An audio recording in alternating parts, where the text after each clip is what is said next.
Hello, everyone. Good evening. Thank you for being here today. I appreciate that. I saw some of you on Monday. How many of you are from the Swan Creek Neighborhood Association? Okay, so we have a big group. Okay, and the rest are from, I imagine, from different parts of District 3, isn't it? Okay.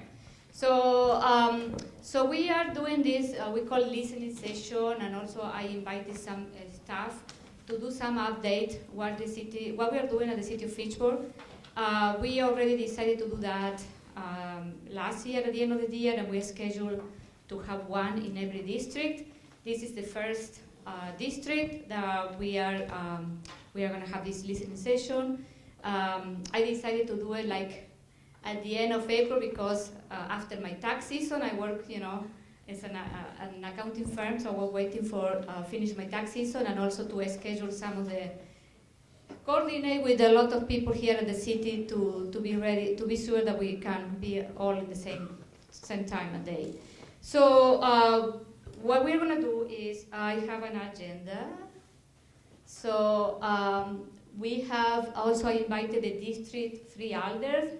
Logan Raystack is here, is a new alder for the district. Donald has an emergency last night. He had to go to Illinois because his mom is in the hospital, so he cannot be with us today. So we have a couple of topics. We want to talk about the Zion Road reconstruction. I invited our Director of Public Work, Tim Volker, and also the City Transportation Engineer, Ross Keller. He's here with us. And also, I always invite our, people in blue, our police department, and they're in black now today. And then we have an update from the senior center. The senior center are doing a lot of great things in the city, and I invited the director of this, Jill McComb here. She's also going to do an update. And then after they do the update, I'm going to do some citywide update, what we are doing, and then some specific initiative and program that are happening in the district, okay? So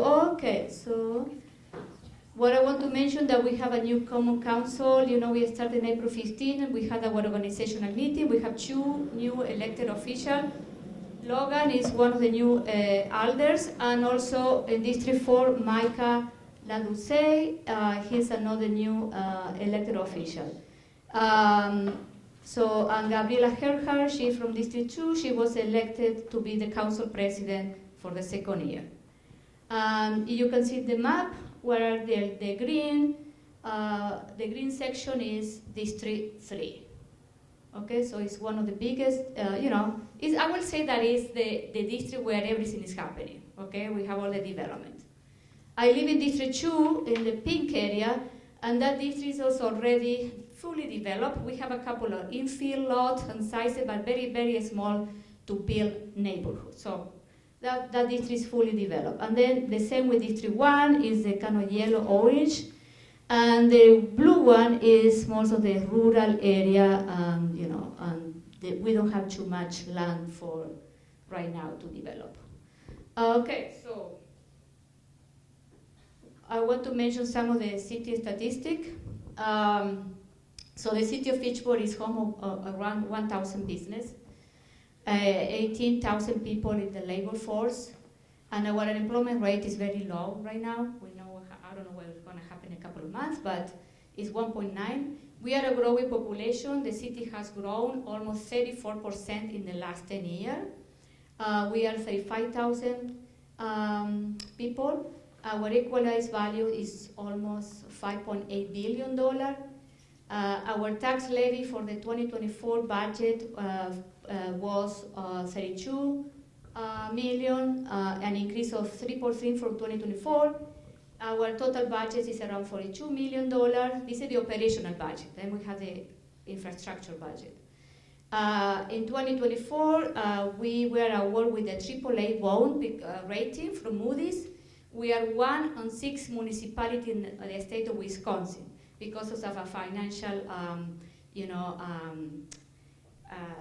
record and rating.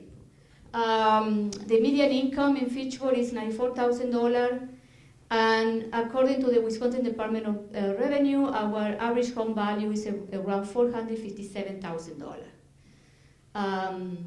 The total average property paid for city services, you know, if you look at the city portion of your bill, is almost, for a house of $457,000, is almost $2,654, and it was an increase from the previous year of $86 from the 2024 budget.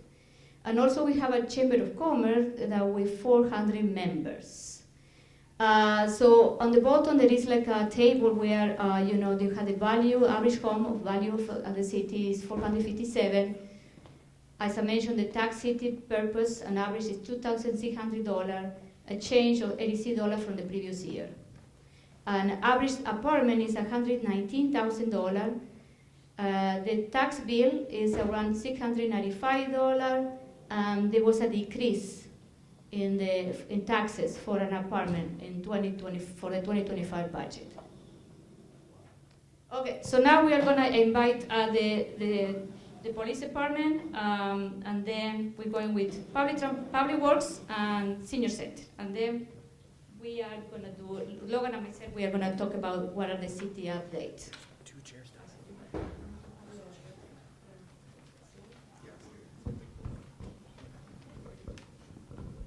Good evening, everybody. Thank you for coming tonight. For those of you that don't know me, or you may have seen me the other night at the Swan Creek meeting, my name is Matt Leahy, Deputy Chief with the City of Fitchburg. Normally, Captain Ned Hartwick is doing these, but he is on vacation, so you get the B team tonight. I'm normally not the one, the presenter. So I've had the distinct honor of serving the Fitchburg community for the last 20 years. I was appointed to Deputy Chief back in 2019, so I've been in that role since then. So for most of you, this is going to be kind of a rehash from the other night. I'm going to try to go a little bit quicker since we do have quite a few people here tonight. My distinguished colleague over there, Captain Andrew McCarthy, he has been with the City of Fitchburg for the last 13 years. He was actually raised in the City of Fitchburg, so he's kind of our organic product that we have here at the police department. So thank you. Department overview, if you want to go to the next slide. As you saw from the mayor, our police districts are similarly constructed like the Alder districts. Ours are mostly bordered by our calls for service. They're all based on our calls for service. So obviously you see the larger districts that we have, and District 3 falls in the East District. It's larger because it has a much more rural population. However, it does have the recent attachment of Southdale, so that's been adding some more calls for service to the East District. 35 square miles. You can read the slide for yourself, but that for those of you that don't know what Fitchburg looks like, that's what it is for us. The police department staffing, we're currently authorized for 55 sworn officers. That does not include our 12 professional staff members that we do have. Obviously the 4 command positions, 9 sergeants, 5 detectives, and 37 officers. So breakdown per shift, a lot of people don't necessarily know how many officers are working on at any given point. Breakdown is usually 1 to 2 sergeants per shift, 4 to 6 officers per shift, and then 1 dispatcher assigned. So as the city grows, as the severity of a call were to increase, those resources, all of those resources that are working in the city on that particular time would be pulled to 1 call. So that kind of leaves the rest of the 35 square miles open, which hopefully at some point we're able to get up to some adequate staffing numbers. So a breakdown of 2024 numbers, kind of at a glance, and some of the change that we saw from 2013. Luckily, back in 2022, we had a staffing shortage. We were about 19 open officer positions in the city of Fitchburg. So that led to several officers on field training a lot of overtime for those officers that were able to fill shifts. And we're seeing kind of that bounce back now from our staff because we are only currently 5 officers down. We're hoping to gain another officer next month, so it'd be only 4 officers down. So with that, our calls for service increase, our traffic numbers have increased, OWI arrests have increased all between 2024 and 2023. A lot of this information you're going to see on our upcoming annual report, so I encourage everybody to access that on the city's website.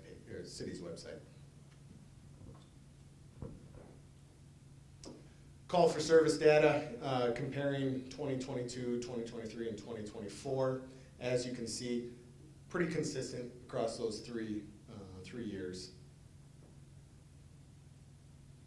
Types of crime, persons crime, property crime, societal, total. Again, you can see the difference in the bars, but if you're really looking at the numbers aren't changing all that much. But with a city our size, if we do see an increase or a decrease of a particular type of crime, maybe 5 to 10 less incidents per month or per year, that could be a significant change for us, whether it increases depending on the severity, of course, too. Gun violence, this has been kind of a point of emphasis for the police department and for Dane County as a whole over the last couple of years. In 2023, we saw a spike in our city. 2022 and 2023, we saw a spike in our city as far as actual shots fired events. In 2023, we had 6 people struck by gunfire, and you can see that there's a slight decrease in 2024. So I'll turn it over to Captain McCarthy here.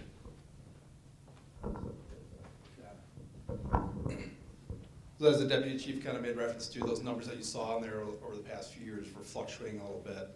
And the best way that we can really describe that is ebbs and flows. We'll see from year to year some area of criminal activity regress and then come back. There's kind of waves to it. There's a lot of hypotheses as to why that could happen. I know a few years ago the big thing in the news was stolen autos were on a very, very high rise across the county. Fitchburg was not immune to that.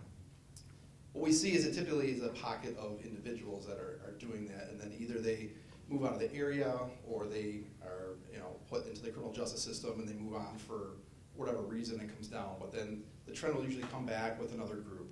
What we know from law enforcement stats is that everything we deal with, the majority of the serious stuff is usually attributed to a very small percentage of individuals in the community. And so when those individuals come that's our job to work with other community partners to remedy those individuals, those groups, and to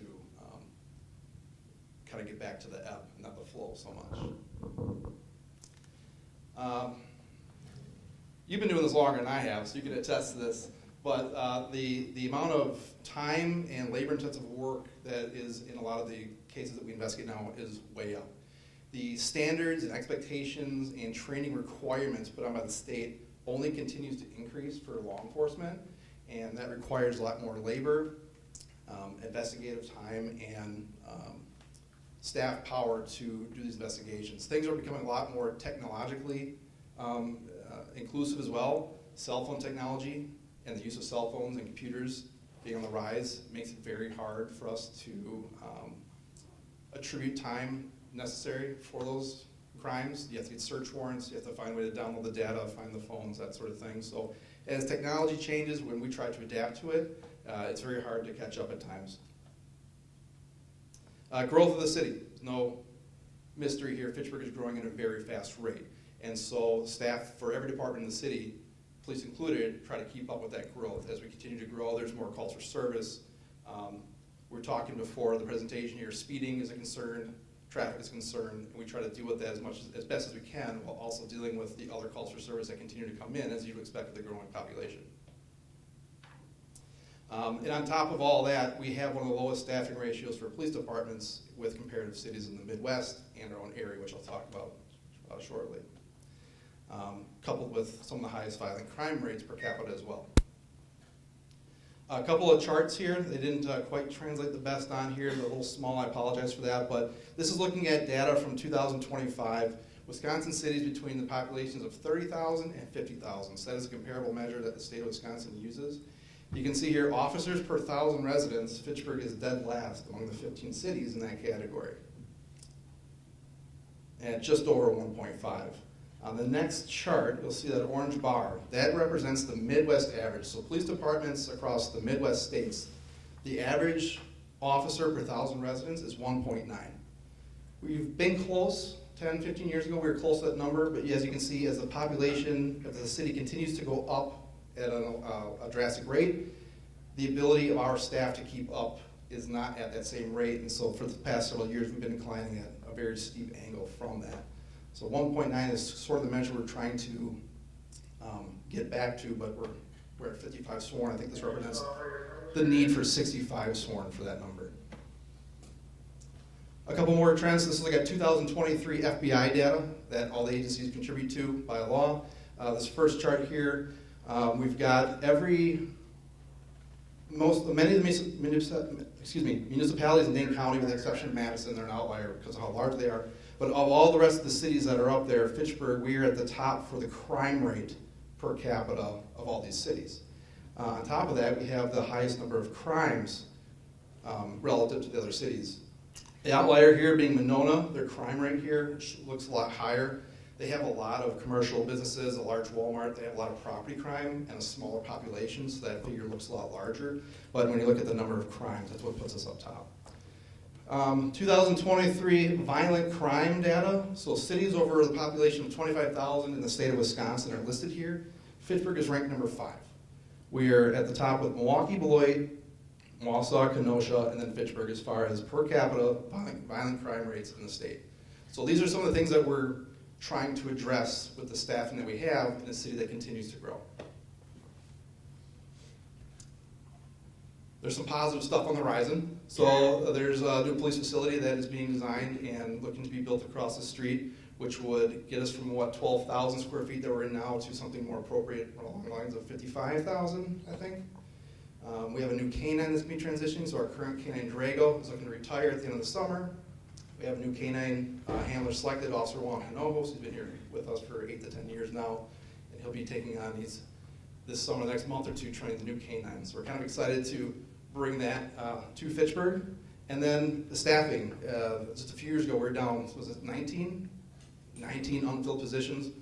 Today, I think that's 5, and we have a new officer starting in 2 weeks. So some of those numbers you saw on the previous slides were we're up 100%, 98% in certain proactive categories. It's because we've been able to get our staff kind of back from out of that hole that we were in. And then over the past year, that experience and training that they've gotten has allowed them to do their jobs more effectively. Any questions or anything that's been mentioned here tonight by us? Michelle, I saw your hand first. I saw a lot of the data for like the statistics mentioned, but it seemed like a lot more people were pulled over and that led to more citations. Is that a symptom of pulling more, actively trying to do more traffic stops, or why do you think that increase is happening? Yeah, a few things come to mind. One is getting the staffing numbers back to where we have the opportunity to have time throughout the shifts to proactively go into the neighborhoods where we're getting a lot of complaints of speeding. We're right outside of Sign Road here that has a lot of traffic concerns with the construction. We're going where people are, the data's telling us to go, and then where we're getting concerns from the community saying, can you please come out here and observe this? And we've put a priority focus on with patrol. This is something we hear more abundantly than a lot of the other violent crimes and investigations that we're doing is the traffic. We got a large growing community, several highways, a lot of businesses. So we've been making a point to be more proactive and visible in the community with that. Our citation to warning ratio across the board is still about 50-50. So they're using some pretty good discretion with what they're doing. A lot of it is educational stops. Hey, we're out here, these are your neighbors, slow it down. And the OWI enforcement has gone up a lot too, and that is attributed to our night shift officers getting that experience and comfortability in identifying, detecting, and making those arrests. Yes, ma'am? Yeah, with the high crime rate in Fitchburg, how do you see the police force as being able to decrease that? Or what is the source of the crime? Well, so when we look at violent crimes specifically, those are crimes against persons. So there is gun crimes, there are assaults, domestic violences. We've had a few initiatives. We've been working with Dane County partners on gun violence in particular. We have now a task force officer that works and has some ATF relationships to help address some of the really serious offenders in the community. And a lot of them are visiting and don't actually live here. We found with a lot of people that bring gun violence here, they don't live, they're not Fitchburg residents, but they're coming here and bringing their problems with us. Some of the other things that we've been doing to address some of that crime, we have assembled a domestic violence team that when we have domestic arrests, they're doing their best to make contacts with those involved to make sure that they get the resources that they need, they don't become repeat. We're not going to the same house over and over and over again for domestic. We're trying to remedy some of those issues. Mental health is inevitably another concern that's on the rise. We hear about that with the CARES team in Madison and now some Prairie. We also have a mental health follow-up team that identifies when individuals are perhaps in need of some of the other resources, and our social worker, who's only part-time currently, heavily invests her time in helping us with those. Why are those visitors choosing to come to Pittsburgh? It's a great question. You know, we're off the highway systems here too. In the southern side of Madison, we have about a 5-mile border that's shared with them. So if you look at the maps, the highest population densities are going to be that entire northern border. So it's not a mystery that that's where it's occurring. But as far as why they're coming here, here specifically, it's all over the county. It's not that they're coming only to Fitchburg. This context that's came up with gun violence, it's happening in Fitchburg, it's happening in Madison, it's happening in some Prairie, it's happening kind of all over the county. And since a lot of these municipalities touch the border of the larger city of Madison, everyone's getting a little bit of a share of that, unfortunately. Okay, so because we have more people to speak, can we wait for those questions stated or no? Yeah, fine. Okay. I do. Where do you find the statistical data that makes up the violent crime? Because I would like to know a better answer to her question. What percentage is domestic violence? What percentage is gun violence, et cetera? Do you have that on a website? We have it in the monthly report. Yeah, there are different sources that would produce that. We do have our monthly, and the annual report that we're coming out also soon that will show what those numbers are.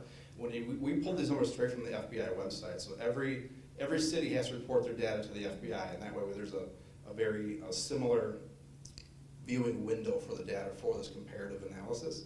And they have a way of identifying what they believe are domestic related type crimes, but it's really up to each agency to try to provide concretely what is and what is not domestic relationship type crime. So eventually you're going to have something that I could look at to see what it is. We have a We newer, have monthly reports right now that you can get all the data. Thank you. I'll So, do that. there are monthly reports that get produced by us every month, and then we still produce an annual report, which includes some of what those numbers are. Okay. Thank you. All right, thank you. Okay, so next one is going to be Jim. Switchback? Yeah. Okay. Oh, okay, okay. Okay.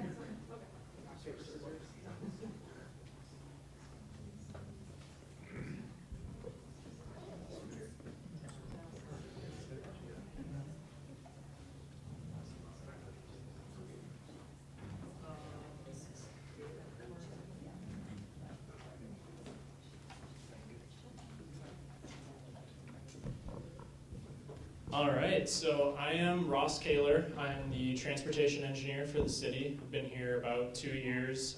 I've worked at a private consulting firm for 4 years before I came on with the city. And most relevant thing that I do for you guys right now, I think, is the Scion Road reconstruction. I'm the city project manager on that. And as we get into the next slides, I'll kind of explain some of the nuances of that project. This project is broken up into 2 phases. So phase 2 is Rodeo Way to West Clayton Road. So it picks up where we ended phase 1 a couple of years ago, and it goes to the north. And then phase 3 is the Scion Road and McCoy Road intersection. So I'll start off with intersection, because that's kind of simpler almost. We have $1.7 million in a federal grant that's funding that project, and then there's about another $1.5 million of city funding that's going into that. That intersection will be a T intersection. It won't be the weird kind of curve with the road coming off of it that it is now. And it'll be a fully signalized intersection to kind of help move traffic more safely and more quickly with the path crossing and all that stuff that's up there. And then, back to the south on phase 2, where I'm sure more of you actually live, we're getting 3 new pedestrian crossings. One at Nannyberry Park and one at Argus are getting RRFBs, which are rectangular rapid flashing beacons, where you hit the button and then the lights flash and drivers have to yield when you cross the street. And then at West Clayton, it's a high visibility crosswalk. Can you point out where West Clayton is on that map? West Clayton is way up here. Oh, It's okay. it's this road right outside here. Yeah. Okay, thank you. Yeah, so this is more detail on phase 2. It kind of shows the alignment. There's a roundabout at 9 Bark and Central Park Place. The rest of it is getting curb and gutter and new asphalt and some pedestrian islands. So, and then this is the new intersection design for phase 3. As you can see, it's more of a regular T intersection. The Capital City Trail crosses in a more kind of standard way. And everyone will have like their own time to cross at that light because it's all signalized. So here's our schedule for phase 2 and phase 3. Basically both projects started, phase 3 started in late March, phase 2 just started this week, this week. And then we'll go through the water, storm, concrete, and asphalt for phase 2, and similar stuff for phase 3. And then phase 3 will be complete August 29th, and then phase 2 will be complete a few weeks later, September 19th. These are all construction timelines. I think, as you all know, construction timelines change a decent amount during the project. So take these with a grain of salt. There's no penalty if they don't do it on time? They do that in Madison. There is a penalty if the projects are not completed on time. For these 2 projects, it's somewhere around $2,400 a day. Where's that come from? That is set by state statute, the maximum that But you like, can charge. where there. does that fund, who is paying that fund? The contractor. Contractor Okay, pays got if they it. don't finish it. So, impacts for the project. This is what affects you guys. Obviously, no traffic, no through traffic is allowed through the site. If you are one of the very few people, that back corner table there, that actually lives within the construction zone, then you're obviously allowed to get to your house through the construction zone. Or if you work at Gervasi or Kelly Moss, or you're taking a car or a trailer there, that kind of stuff is also allowed. Fire and EMS, we're maintaining a gravel drive through the project at all times so that fire trucks can get in and out of this fire station. That's obviously very important to maintaining response times in this area of the city. And we're keeping them up to date with all changes. We actually have our construction meetings in this room. Trash and recycling, Pelletieri are definitely aware of this project. And they'll drive around barricades to pick up your trash if they need to. They mostly stay in the neighborhoods though, obviously. And then call Pelletieri at their customer service number if your trash is not picked up. They should be able to come back out and send a second run for that. For mail, basically the same thing. They're aware of this project and they'll drive around barricades to deliver mail. They have no issue doing that. But if you're expecting a package or something, you don't get it, call USPS's customer service number. So that's the best way to resolve those issues. So, got a couple of pictures of some work they're doing. This is installing a big culvert pipe right out the window here. You can keep going, This is the detour route. I'm sure you're all familiar with this by now after a month. But just as a reminder, it's kind of a long detour. You got to go around to Fish Hatch or to MM. There's just really not very many other roads through this area of the city. Like we've mentioned, kind of talking to people before the meeting, the Highway 14 and Lacey interchange, there's been an increase of traffic at that interchange because of this detour. That interchange is WISDOT jurisdiction, since that's a state highway. There have been 2 crashes in the first month of the detour, which is slightly above average for the year at that interchange, but not a crazy amount above the average. Both of those were similar. They're left turn side impact crashes that I and Captain Hardwick have looked at and kind of made the determination that they're not a result of the interchange design. But we are working with WISDOT on the possibility of adding lane guidance striping across some of those turn lanes, and then advanced guidance signs to try to hopefully guide drivers and prevent some of these crashes just based on awareness. So then Lacey Road and Central Park Place is another kind of pain point for the detour. It's difficult to make left turns out of Central Park Place. But we've added speed displays to slow down traffic on Lacey Road, because that's a big thing why it's hard to make that left. And on the next slide, I've got sort of a suggested route that will just be easier to make that turn if you take a right, go around the roundabout, and then go out to 14. So You gotta cut the trees down.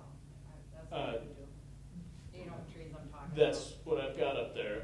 That is on our. So there's 2 sets of trees there. Yes, there are. Are they all gonna go? So eventually, yes, we're prioritizing the ones closest to the intersection. Reason I'm asking, Those are the ones with sunset, visibility issues. As you're coming off of East Sherrill and heading east there. Yep. They stick out the roadway about a foot and a half. Yep, that's why we're also going to take those down. I'm just not pushing that to the very top of everyone's priority list. I'll take So, it up for you. our forestry staff will take care of that. So, I've got time for 1 or 2 questions, and then I've got my business cards are on the table back there for any follow-up questions or specific stuff about construction that you see. Is all of this here included on the project website? Yes, this is posted on the project website. There's links to the website here. You can scan the QR code to go to the website or sign up for emails and texts. I send out a weekly update for the project that details what we're doing that week and any changes that are made for that week. So, Are you guys supposed to provide sidewalk access on both sides of Nine Bark? They have barricades saying the sidewalks are closed on either side of Nine Bark, and my understanding is you have to provide at least one pedestrian access, especially if you have mobility issues where you know there's a big barricade in front of both sidewalks on Nine Bark as you approach Syene. so Syene is completely closed at that crossing on 9 Bark. Right, but the sidewalks on Nine Bark. Yes, so those sidewalks are also closed. So the path along Syene, crossing over there, that's all closed. So there's no alternate access. Yes, correct. I just noted on Lacey Road where you turn onto 14, there's a turnout lane, but it's painted so that you can't use it. Right. The concrete is set for the turnout. And why was that done? So that you still have to, that lane would let you pull over to the left to prepare for that turn. Right, so that is kind of set up for future increases in traffic so that more lanes could be added there without redoing the interchange. You just change around some paint. So that's for future possible expansion. So, yeah, this will be my last question. And then if you've got any other questions, like I said, my cards are on the table with my phone number and email on them. Will there be any reevaluation of speed limits along that corridor? Because I think starting it after the project's done might be a good time to introduce potential reduction, especially along the front of Uptown Crossing where there's a lot of houses that front that road. A small area reduced to 30 or 25 would be really beneficial, especially when you have a pedestrian death on that road. Yeah, so the speed limit when this project is complete will be 35 miles an hour along Cyene. That's something we continuously evaluate all over the city, and especially after pedestrian deaths, which luckily we have very, very few of in Fitchburg.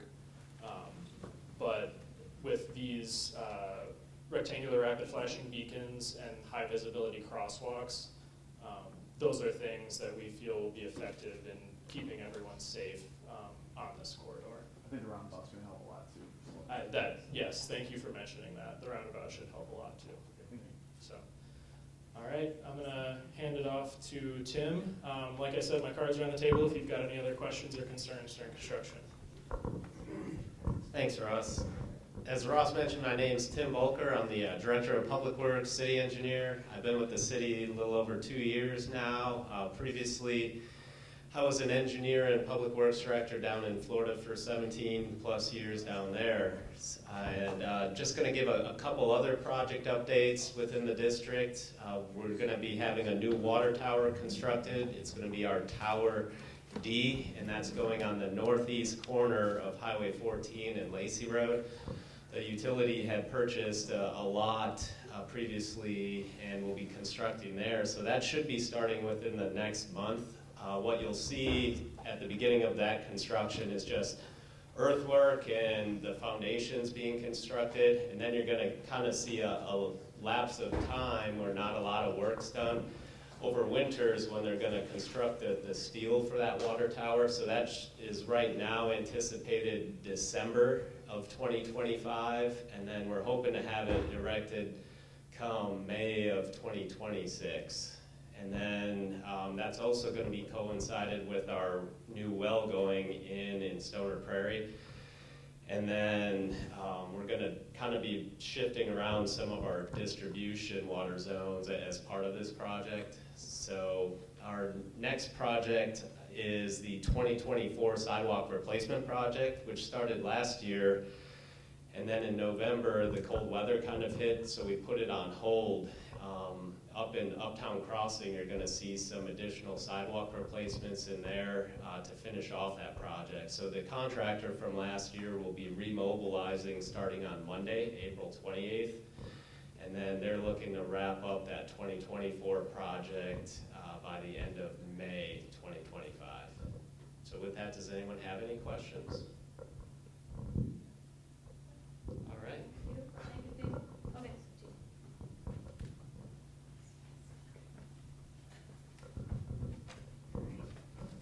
Good evening, everybody.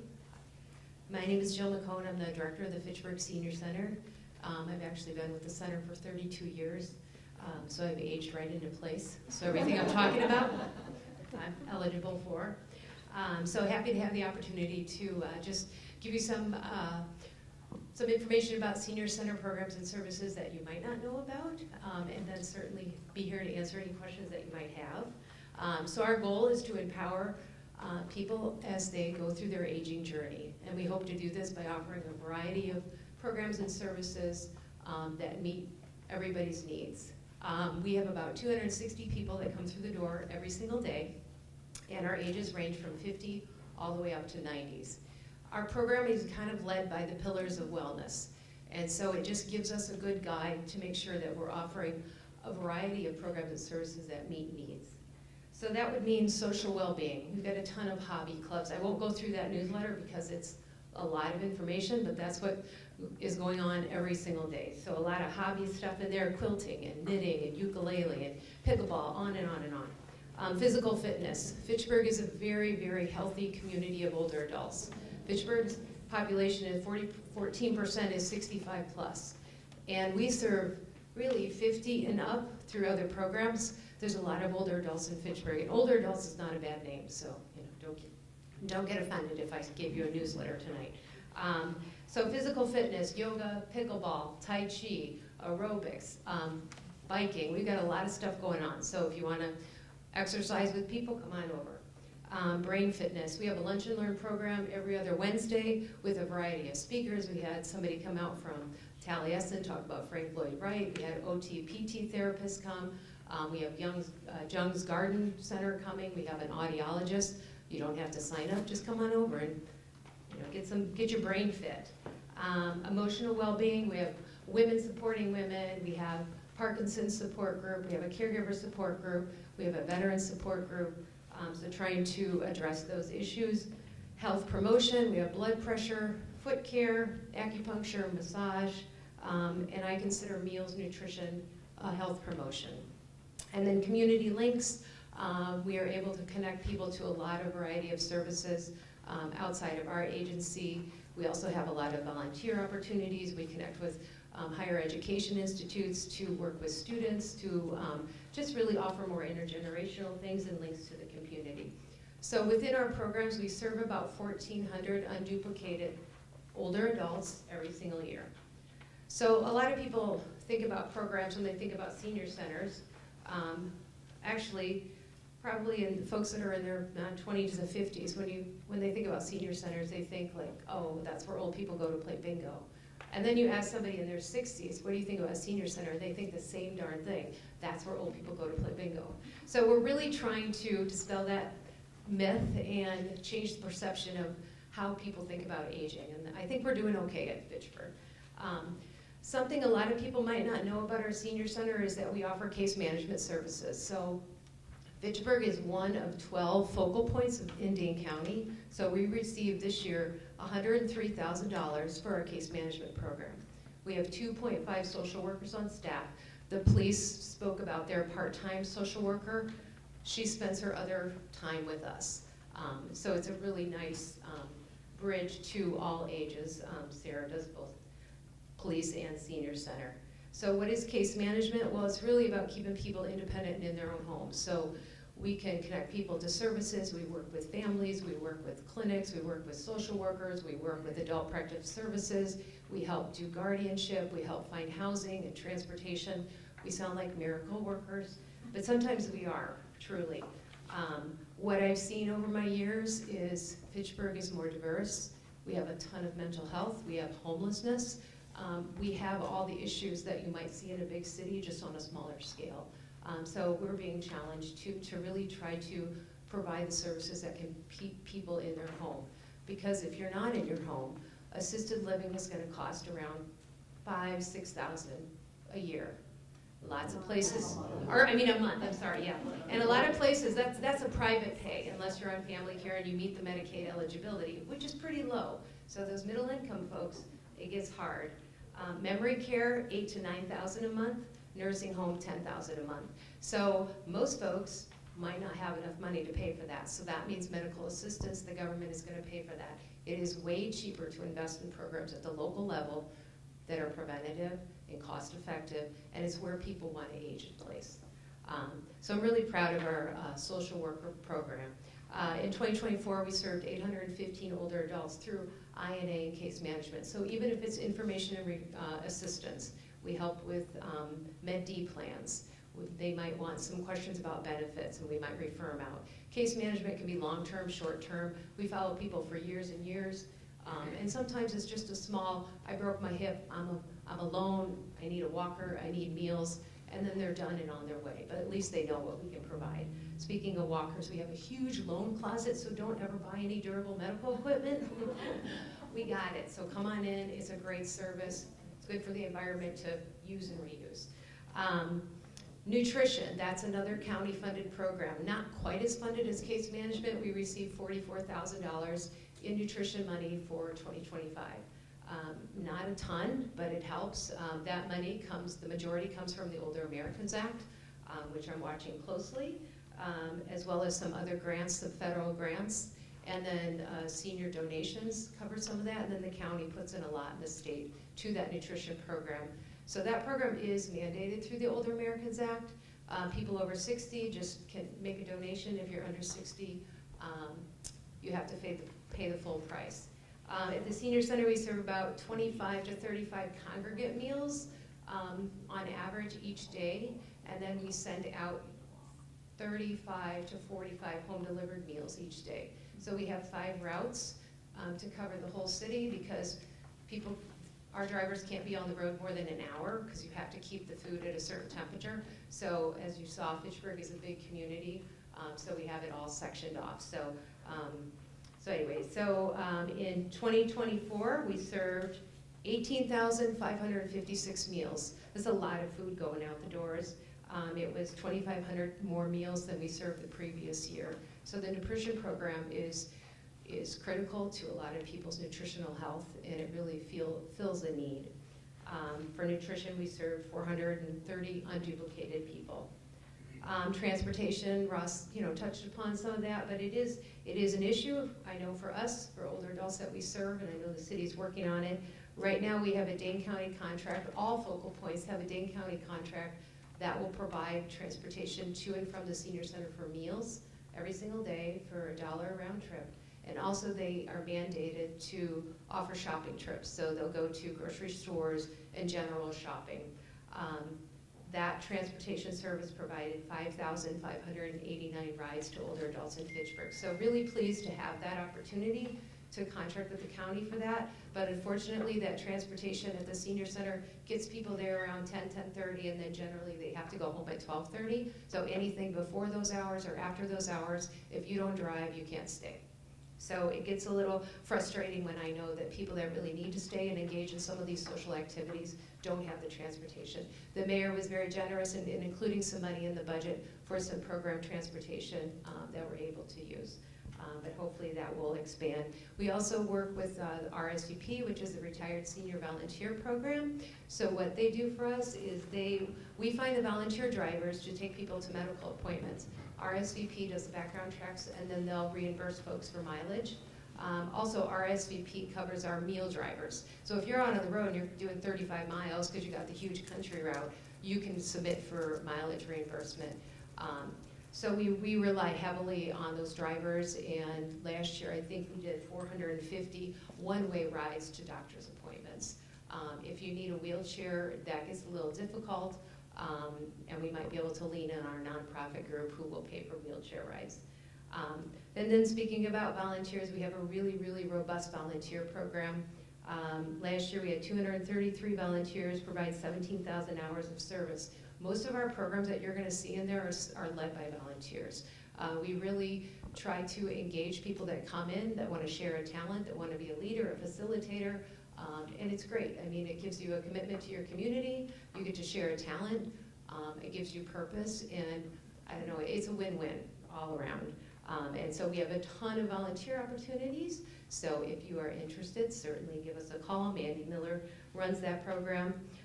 Lastly, I want to invite you to our pancake breakfast on Sunday, 8 to 12 at the Senior Center. We usually serve about 600 people, but there's room for more. And that is sponsored by our Fitchburg Senior Center Friends, our nonprofit arm. And I used to say, like, oh, they're my slush fund, but I'm not allowed to say that anymore. But they oftentimes will provide support for programs that fall outside my city budget. And so we're so lucky to have the Friends. So they throw big fundraisers for us, and then they do things like, we have a special needs fund, so wheelchair transportation, somebody just has to get to the doctor, it's at least $60 round trip to get to the doctor in a wheelchair. They're gonna pay for that. We pay for sometimes cleaning, hoarding, we've paid for dumpsters, client prescriptions, things like that, where people are just really in need, and a little bit will really give them the support that they need. So anyway, that is all I have. Happy to take any questions. Otherwise, I'll see you on Sunday at the pancake breakfast. Thank you. Oh, go ahead. Your volunteers, do you have opportunities for teenagers? In the summertime, a lot of teenagers that approach us, they want to volunteer at night, and we're gone then. And so summertime. Yeah. But I have some for you. Just kidding. All right. Anybody else? All right. Thank you. Thank you, Jane. Okay, so now we're going to start with I want to mention some of the citywide initiatives that we're working, and then specifically in District 3. For the people that they don't know me, I am originally from Argentina. This is where I have this funny accent. Spanish is my first language and English is my second. I came to this part of the world 30 years ago, to Wisconsin, Fitchburg. We came here with my husband and my 2 kids 21 years ago. So practically I raised my kid here in this community. They went to the Madison Public School. And I consider Fitchburg, Wisconsin my home because I have lived longer in this country than in my own country. So, so this is what, if you have any issue to understand me, please, I am not going to be offended. I say, Julia, can you repeat? I don't get it. You know, I know that. I learned English in my 20s, so I'm going to deal with this accent for the rest of my life. Okay. So I want to also mention that we have another elected official here, recognized Bill Jetzer. He is from District 2. He has been with the council for 40 years. 3? 2? 1? Oh, I'm confused. I just started You started your second year. Okay, sorry. Okay. So, okay. Okay. So one of the things that I want to mention is the citywide update. We are working on a strategic plan. We started with this process, I would say like last summer. The idea was the city have never done a strategic plan. We started in the summer of 2024. We hired a consultant from Green Bay. We are still finalizing. The money to pay for that strategic plan came from ARPA or TID closure money that I want to explain some of those funding. So as you know, if we are in the process of developing 2 neighborhood plans, one in the South Eastern Prairie and the one in Greenfield. So we started with working on those plans, I would say like at the end of 2023, and the idea is that we have the first draft and almost ready to go for South Eastern Prairie. And then Greenfield, the idea is to be finished at the end of the summer. So what do those plans mean? This is an area where we think the city is going to grow in the future. So we, in 2028, when they were included in the first comprehensive plan of the city, at that moment the planners of the city said, this is the area where the city is going to go. It's going to go southeast and southwest. So those they call future urban development areas. We are in the comprehensive plan for almost 20 years, and the city decided at the end of 23 that it was time to convert this FUDA in neighborhood plans. So this is our plan for the future, for 10 to 20 years. How do we envision those areas will grow? As I mentioned, also the city is going to start this year to a revision of the comprehensive plan. The comprehensive plan is like our roadmap, how we are going to grow in the next 10 years, how the city and where it's going to grow. So this one is a plan where we involve the whole community. You will receive notifications to participate in open houses and to voice. There will be work groups. So it's very interactive.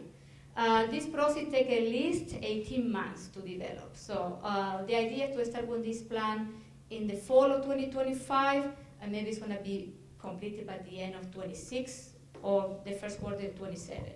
And at the same time, what we're planning to do is to revise the zoning code. Our zoning code has never been revised. So it's old, and it has a lot of barriers.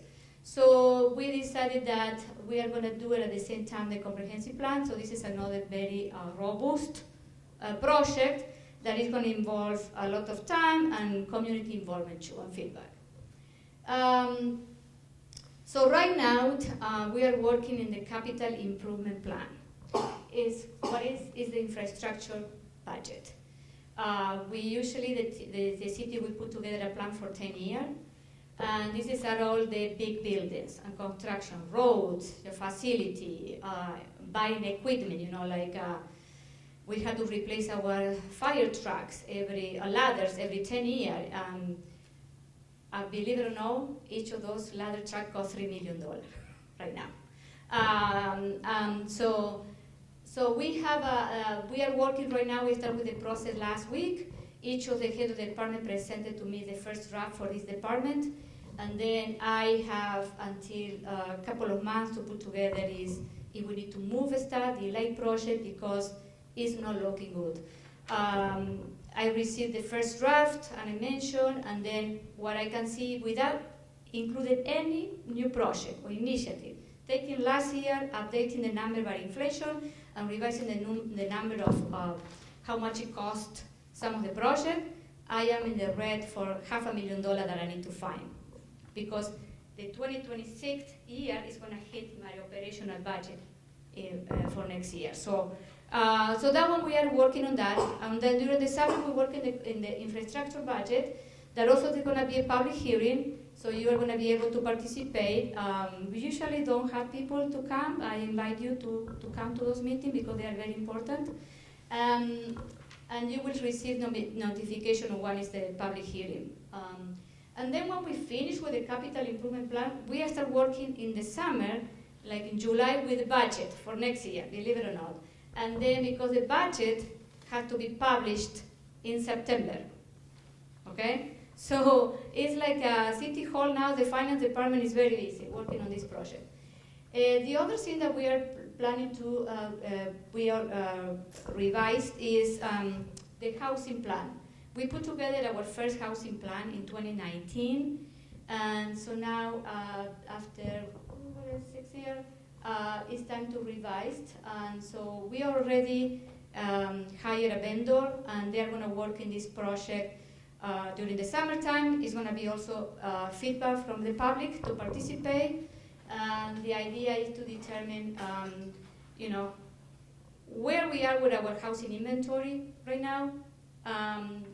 How much do we need to grow per year? We have an idea that according to the Dane County Regional Plan, Fitchburg needs to produce 495 units per year, and we are very short of that. I'm going to show you in a slide where we are. Housing initiatives. So as you know, 2 years ago, we closed 2 tax incremental districts that were very successful. And then the state gives you the option to keep it open for another year and collect the increment in that tax incremental district and use that funds to create an affordable housing fund. So the city decided, the council 2-3 years ago, decided that, yes, let's do that. So we keep 2 districts open for an additional year. We raised around, the increment was around $9.5 million, that we created this affordable housing fund, that we can use that fund only 75% to affordable housing or workforce housing. And I want to explain you some of the initiatives that we have.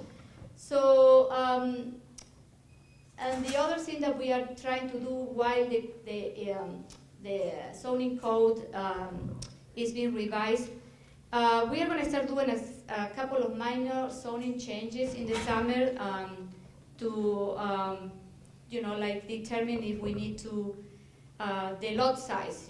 One of the requirements, you look at our ordinance, the minimum lot size in the city of Fitchburg for a single home is 7,200 square feet.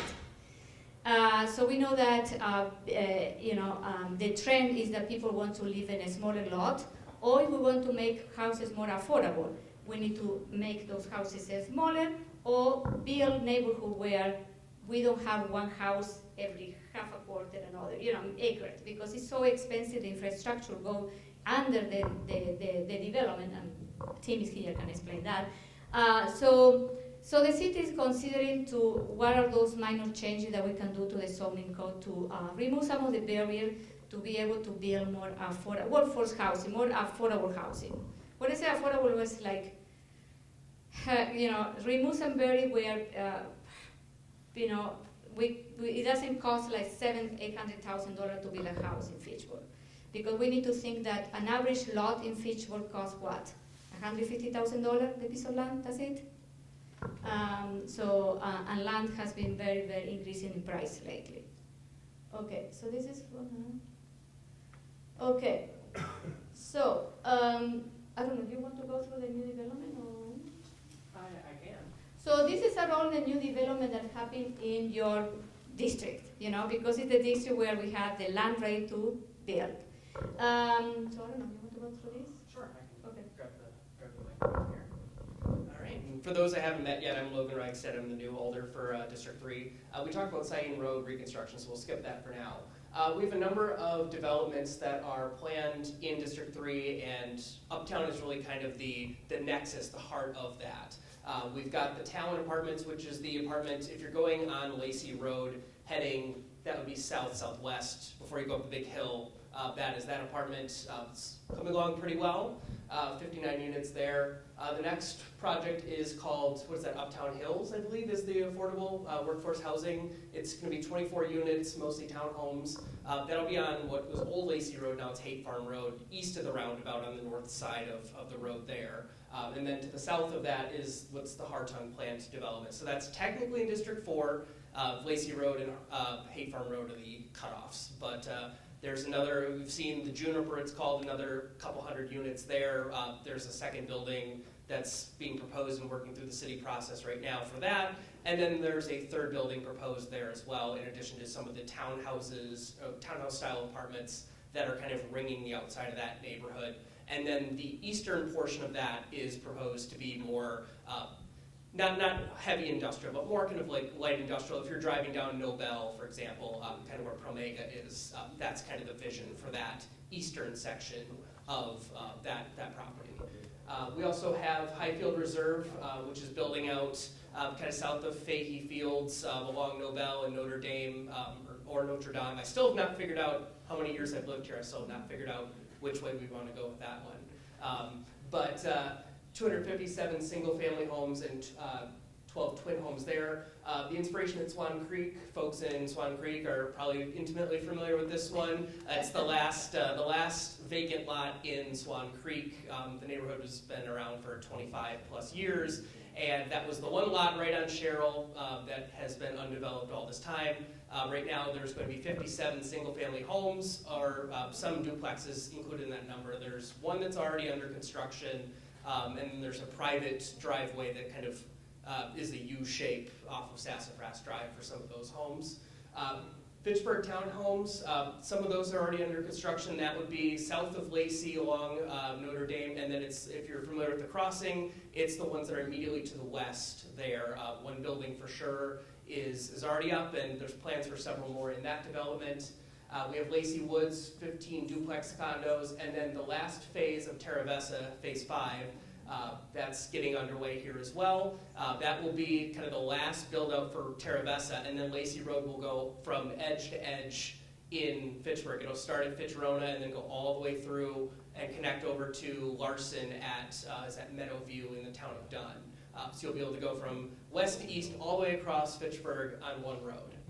So that'll be coming here in the near future. And then the Cesta Senior Housing, that's the plan for that big open lot right at the entrance of Terra Vesa where the bus stop is, across from the big apartments, and then that's where Flight and Tati and the nail salon are as well. So that big lot there is going to be senior housing, 128 senior apartments and 60 assisted living units from there. We also have the Olive Tree Residences, which is a new project on Rimrock and Maloney. There's a vacant lot that is kind of right at that corner. There's going to be more townhome and twin home style or duplex style units there. It's a smaller property, so it certainly won't be a large number of units. And then we've mentioned, of course, the water tank already at 14 and Lacey. And then one other update here is Rimrock Park in Southdale. That's the one that's at the southern end of Southdale, kind of right before, if you're heading south on Rimrock, that big sweeping curve is. That is going to get a new playground later this year. I believe it is August or September off the top of my head. Okay. All right. So we'll let the accountant talk about the numbers. okay. So one thing that I want to mention is, because it was, when we were doing the listening session for the referendum, there was a lot of misunderstanding about our tax bill and how we use some of the restricted funds. So I want to explain a little bit how where your property taxes go. So there are a couple of things that the city, when you receive the bill, there are 4 entities there, so we don't have control of the school district, Dane County, or the Madison. We have control, when I say me and the council, we have control of the city portion. That one is around 34% of your tax bill. So the other confusion is how to use some of the funds that they receive. Besides the receiving property taxes, the money that we collect from all of you, the city receives other sources of funds or revenue. And Jill explained that she also gets some grant money from the state and federal. So one of the things that we receive is the state aid transportation, and this is that we use that money we receive from the Wisconsin Department of Transportation, and that money can be used only for road projects, sidewalk, trails, and that's it. What else? We can use the money. That's everything. So we cannot touch the money for any other purpose. Then the city receives federal and state grant, and this is a restricted by project. Right now, the city has almost $8 million in grants. Some of them are coming from the federal government, and to be honest, we hope we receive the money, okay? But it's around for different projects. Most of them are big transportation projects. Then we receive part dedication fee. When a developer comes to the city and develop a neighborhood or a multifamily, they need to pay a park dedication, okay? Or they need to provide a piece of land for a park. Especially in the multifamilies, like we see in the fish hatchery corridor or here in Uptown, they don't provide us with a piece of land, like dedication land, but they have to pay this very expensive park dedication fee. So it's around $4,000 per unit. So if we have a building with 100 units, around $400,000 they need to pay to the city. All of this legislation is we have to follow a state law. And the law has changed a couple of years ago, and then we need to, there are restrictions how to use the money. The money has to be used for creating the new park in the neighborhood, or using for new amenity in community parks, but we cannot use the money to maintain the park. So every time that we need to replace a playground, or we need to, now that we are fixing the side, what are we doing in McKee Farm Park? The siding, we cannot use the money. We can use money from the budget that we allocate in the park department. And then there is another restriction that they tell us that you have, I think it's less than almost 10 years that you can use those funds. If we don't use those funds, we need to return it to the developer, okay? One of the projects is very, we are funding most entirely with this park dedication fee, is the new park that we're building in Trace Way in District 2, North Fish Hatchery Road, that is known the hub. That project is practically 100% paid with park dedication fee. So as I mentioned, we also have the Affordable Housing Fund. This is our new fund. And 75% of that money had to be used only in workforce housing and affordable senior project, okay? So the city is looking for exploring some housing initiative that we are gonna disclose soon in the next couple of months about how to use those money. We are already, you can use it to defer loan for some developers that they are building affordable housing. We can use it for down payment. We can use it for, to buy land. Working with Habitat for Humanity could be another project that where we can, the city can participate with the land, and then they bring the project to the city. This is our, ideas. Debt. Quick question. Yes. Mm-hmm. It's my understanding that the Affordable Housing Fund was funded by closing 2 or 3, Yes. I think it was 3 TID districts. 2. I think it was 3. Well, okay. 4, 6, and 15. Yeah, 15 was kind of like a minimum, yeah, but most it was 4 or 6, But it was yeah. $10 million. It was 9.5, and now we have 10 million because the money is in the bank and it generated interest, yes. Yeah. Mm-hmm. It's Yeah. $10 million. Yeah. Mm-hmm. And it's also my understanding, as you explained, that Pittsburgh is 32% of the property tax pie. Mm-hmm. You have an alternative when you close TIDs. You don't have to put it into the affordable housing. You can put it back into the property tax pool, right? Yes. If you put it back in the property tax pool, that would have implied 32% of approximately $10 million is over $3 million. You just had a referendum that failed for $3.6 million for basic police and fire services mostly. Mhm. So my question is, why did you close those TIDs and put them into an affordable housing fund when you could have gotten $3.2 million or $3.3 million back to satisfy the police and fire requirements that you had in the referendum that failed?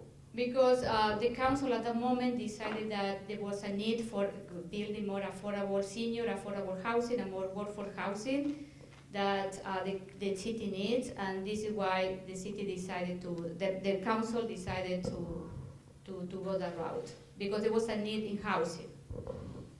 Can you also explain this? One other point that's important is that when you close a TID, you do that exactly once. So that would have given us $3 million once. The referendum would have been $3 million annually, because you have to pay your fire and police staff every year. So if we follow what you say, we will create a structural deficit. It's because we receive that money one time. Then we have a state aid from Wisconsin. We receive some additional, and also is restricted by project. Oh, referring the debt, we use debt only when we have capital expenditure that they are more $1 million. The rest we pay with the operational budget. Room tax. We have I think 6 hotels in the city, and the hotel collected room tax. So that money, the majority goes to the because by state law, we need to follow that. It goes. Most of the money go to tourism and promotion and development. That is the Fitchburg Chamber is our agency.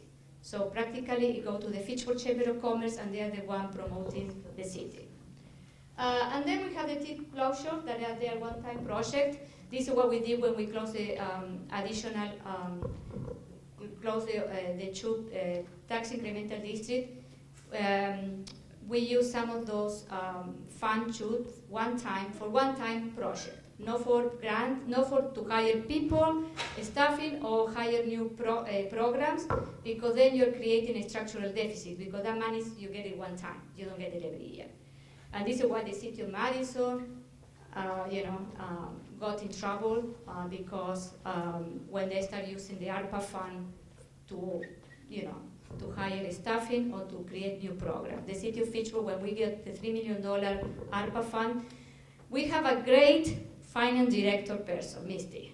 She teaches all of us how to use the money. She teaches us from when we come council member is what is a structural deficit. She is very tough on us. So Misty, when we put together when we got the $3 million for ARPA, one of the things that the council at the moment, and she decided we are going to use this fund only for one-time project. That's it. Because those projects, like we save money to pay for the consultant to do the revision of the comp plan, or the zoning code, because sometimes it costs a lot of money to do those. But this is a one-time project. We didn't use it to hire more people or to create new programs, because then when you're getting in trouble. So the other thing I want to show you is I took all this information for the 2025 budget that is saved in the city website, and you can access to that. This is the single family home. This is the city portion, okay? Well, you pay only to the city of Fitchburg.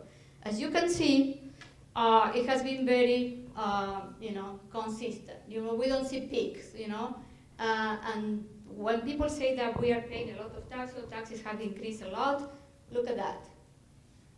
It doesn't. One of the other things that we do in the city of Fitchburg is we have a replacement fund for every asset that we have in the city. It's kind of like a prepay for the accountant, okay? So every equipment that we have in the city, we try to prepay. We say this like all the police car. We have, I don't know how many cars. We may suppose that we have 60 cars, and we have to replace those cars every 5 years, okay? So on average, each car costs us, I don't know, $50,000, $60,000 because we had to replace the car and replace everything that is inside the car. So instead of having those peaks in the budget, you know, when we had to say, oh, we need to buy 20 new cars, and then, you know, from where the money is going to come, you know, we are going to apply to the budget, send, you know, increase taxes. What we do, we create like a replacement fund. So we are saving, you know, every year to when the time is to replace those funds, we have the money already. And we are doing that for most of the equipment, except for the big ones, like the fire truck here, because it's $3 million. We decided, you know, to use when we replace every 10 years, every 12 years, because now we are trying to use most of our equipment, extend the life of the equipment to 1 or 2 years. We are doing that with the ambulance too. So those big expenses, more than, you know, $1-2 million, we use debt. But the rest, you know, for all the you know, vehicles, parts replacement, all of that we use replacement fund. Every computer and all of that. Madam Mayor, can I Yeah. just drive home Yeah. the point here for? So one thing I just wanted to share that I remember from the campaign was I got an email and did some research on an individual property that really kind of stuck with me. Single family home in Swan Creek. I live in a condo. I didn't think it was, you know, like, I'll look at a single family home that pays a little bit higher taxes. So this person's property, and I'm not going to say who, but it's a single family home in Swan Creek, average size. The property tax bill went up, just to kind of drive home the Fitchburg part of the budget, went up something like $700 between 2020 and 2024. I'm going to do a quick pop quiz of the room here. Does anybody want to yell out how much they think Fitchburg's part of that $700 was?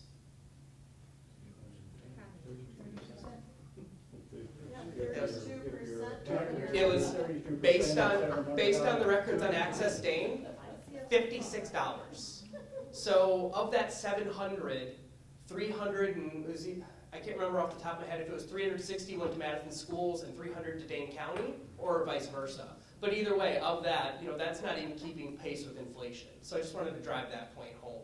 That you know, there's a lot more. Our letterhead is the one that the tax bill comes on, but we can only control a certain part of it. And we are mindful, and you know, certainly with the referendum, you know, we didn't have the greatest idea that Madison schools were going to put 2 more on there. And certainly, you know, I'm in the Madison School District, and I didn't vote yes on all 3 questions either, because my taxes on my single 1-bedroom condo, 800 square feet, I believe the smallest owner-occupied unit in Swan Creek, are going to go up something like $500 in the next couple of years, and almost all for the schools. So, which is a worthwhile cause. I'm not saying that, but I do want to just drive home that point. Well, that's the point. Is people, the property tax payer you're talking about pays not only Fitchburg, they pay a school district, they pay Dane County, and they pay MATC.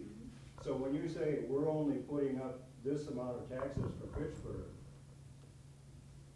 the person who's a property tax owner is also paying those other 3 entities' taxes. And if you look at those other 3 entities' taxes, they've been going up at a rate of probably 4 to 7% a year. Yeah, you're absolutely right. And you know, and that's about 70% of the tax bill. But, yeah, what we can tell you is we have control of the 32%. I understand. This is what I cannot What was the control. purpose of the referendum? What was the purpose of the referendum? The purpose of the referendum was because we did, as you mentioned, the police department is understaffed, you know, and also the fire department is understaffed. And then in 2024, the city did a staffing study. And when the staffing study came, they say that because of the size of your municipality and the growth and everything, and they did, most of the department were understaffed. We are, I am not going to take, I want to tell you this number, but don't kill me because I didn't do the staffing. They say that we are understaffed almost 50 people in City Hall, okay? So you can imagine 50 people, if we say $100,000 each, we don't have the money. So the study also say, okay, we have to, what are the priorities, department? What are the priorities? And they say priority are, you need 5 new police officers, we need 6 more fire department, 6 firefighters for the fire department. And then we need a communication director and someone in the finance department and someone in, what is? Was it HR? HR, okay? So this is your priority. So this is why we say the only way that we can, we can fund this position is going to a referendum. So this is why the city and the summit of 2023, I remember, start talking about how we are gonna, what are the other source of revenue to fund this. And we have a presentation, you can watch the meeting from our financial consultant, Ehlers Consulting. They came to us and they told us, this is all your options. And the referendum, the vehicle registration fee, a street light, and there was another fee, and all the other options that other municipalities are using. So this is what we decided to have because of the need of staffing. And I want to tell you something. Our staff are doing a great job for the growth of the city, and some of those departments, they know that there's not going to be any capacity for the 2026 budget to incorporate any new position. They know this is what, when I put the 2025 budget last year, I always send a message to the head of the department and I say, there's not going to be new position. I'm sorry, guys, there's no capacity. So the other thing I don't know you know about the fire department. The fire department is 75% are part-timers or pay on call, and 25% is they are full-timers. And this is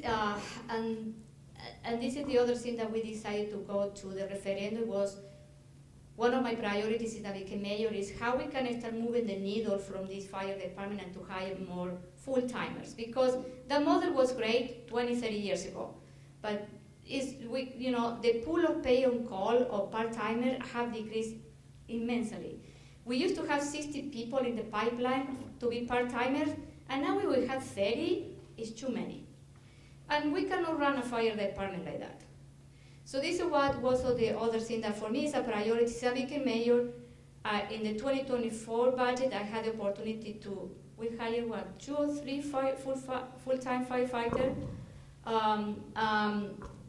And then last year in the 2025, the only thing that I can do is reclassification of some position. That's it.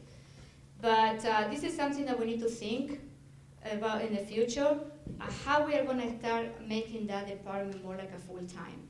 And also, with the vehicle registration fee money or in the referendum, some of the other operational costs, people say that it was a slash fund, it was to also to increase the minimum, we call the base wage for the pay on calls or part-timing, because right now it's $12 an hour, not even minimum wage, okay?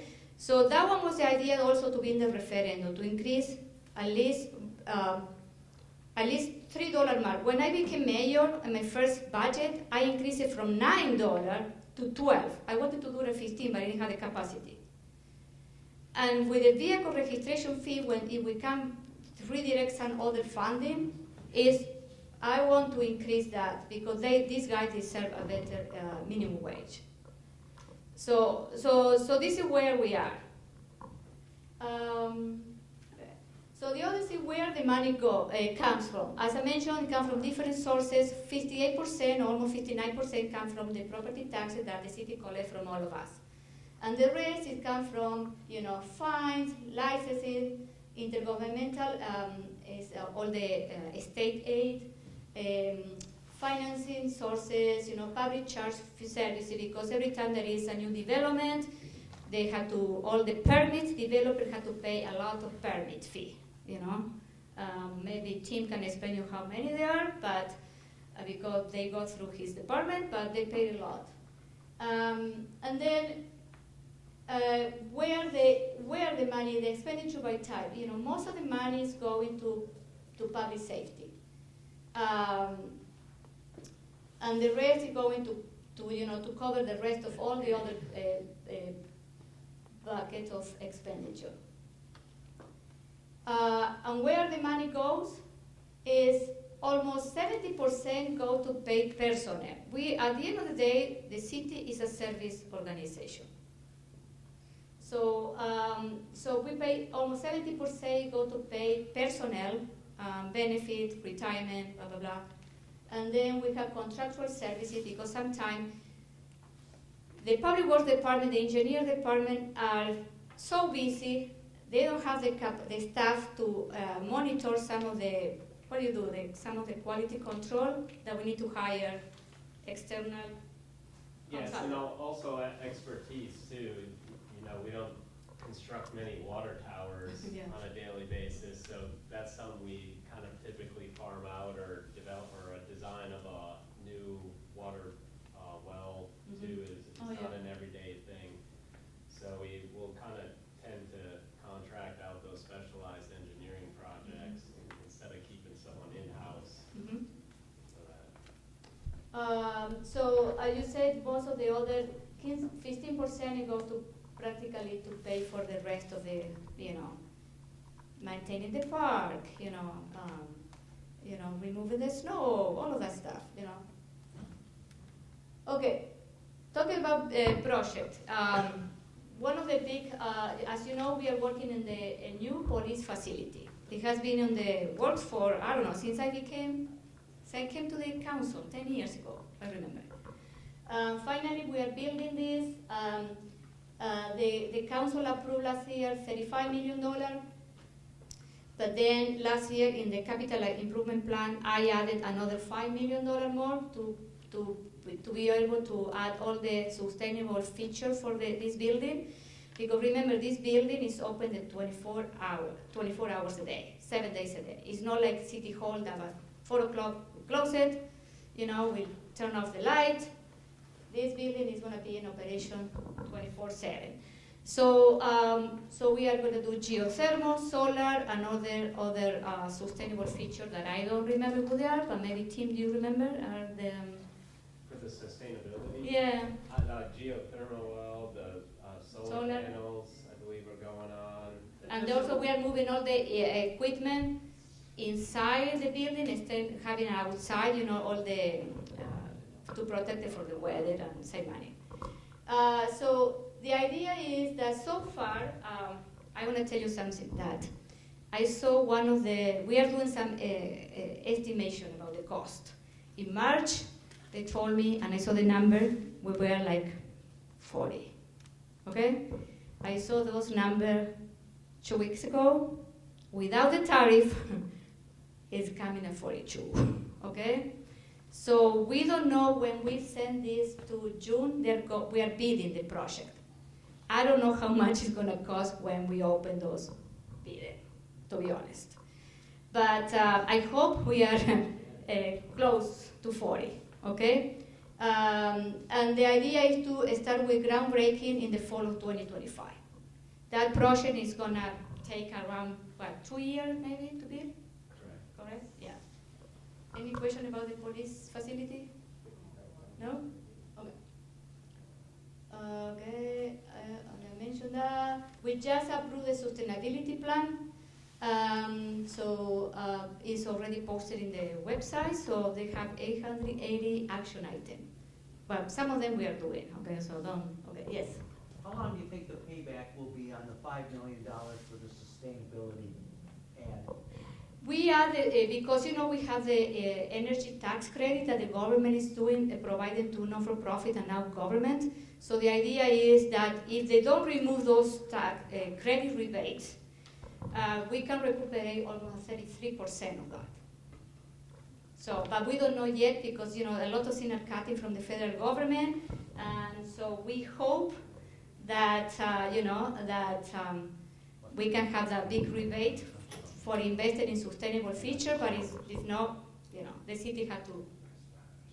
I guess I understand that part of it. Yeah. In your answer, the 32% You're the is coming back, but how long do you think it will take you in energy savings to recoup the rest? So you're making an investment without knowing what the return is? No, we know that. We have those numbers. I can provide it to you. Okay. I can ask that to the engineer. I don't remember. But you have done some calculation. I was just gonna say that typically with solar, it takes 10 to 15 years to pay back. I'm not sure about geothermal. But one of the priorities of the city is to build all the facilities. The public facility are where you're seeing solar and geothermal. This building has solar and geothermal. The library, where? The city hall too. How was it worked out for the library? I don't know that number specifically. I need to ask. Maybe I don't know if you know those numbers. I can ask Phil. Check with Phil. He has all those numbers. So those numbers actually would be kind of nice to have posted on the website so that we can see what that realization is as Yeah. a citizen. It'd be nice to have. Yeah, I can ask the Phil's group is our sustainable specialist, and he's the one who keeps track of all of that. I don't remember, guys, all the numbers for the city because there are too many. But for sure, we keep track of that. And I think that the library used to. There is a place where they, I don't know, a display. Yeah, I don't know. Tracking, yeah. Comprehensive plan I mentioned, housing I mentioned. The other thing I want to mention is our economic development. So you can take a look what happened in the last 12 years. Last year, our construction, we have $196 million in new construction, okay? And this number is very, very important because remember that we have the levy limit. We cannot go and increase taxes because we want to increase taxes. We have a limit. And that limit is a percentage of the new net construction. The $196 million, it was 1.9% net new construction. So it means that the city, we cannot increase our levy more than that, okay?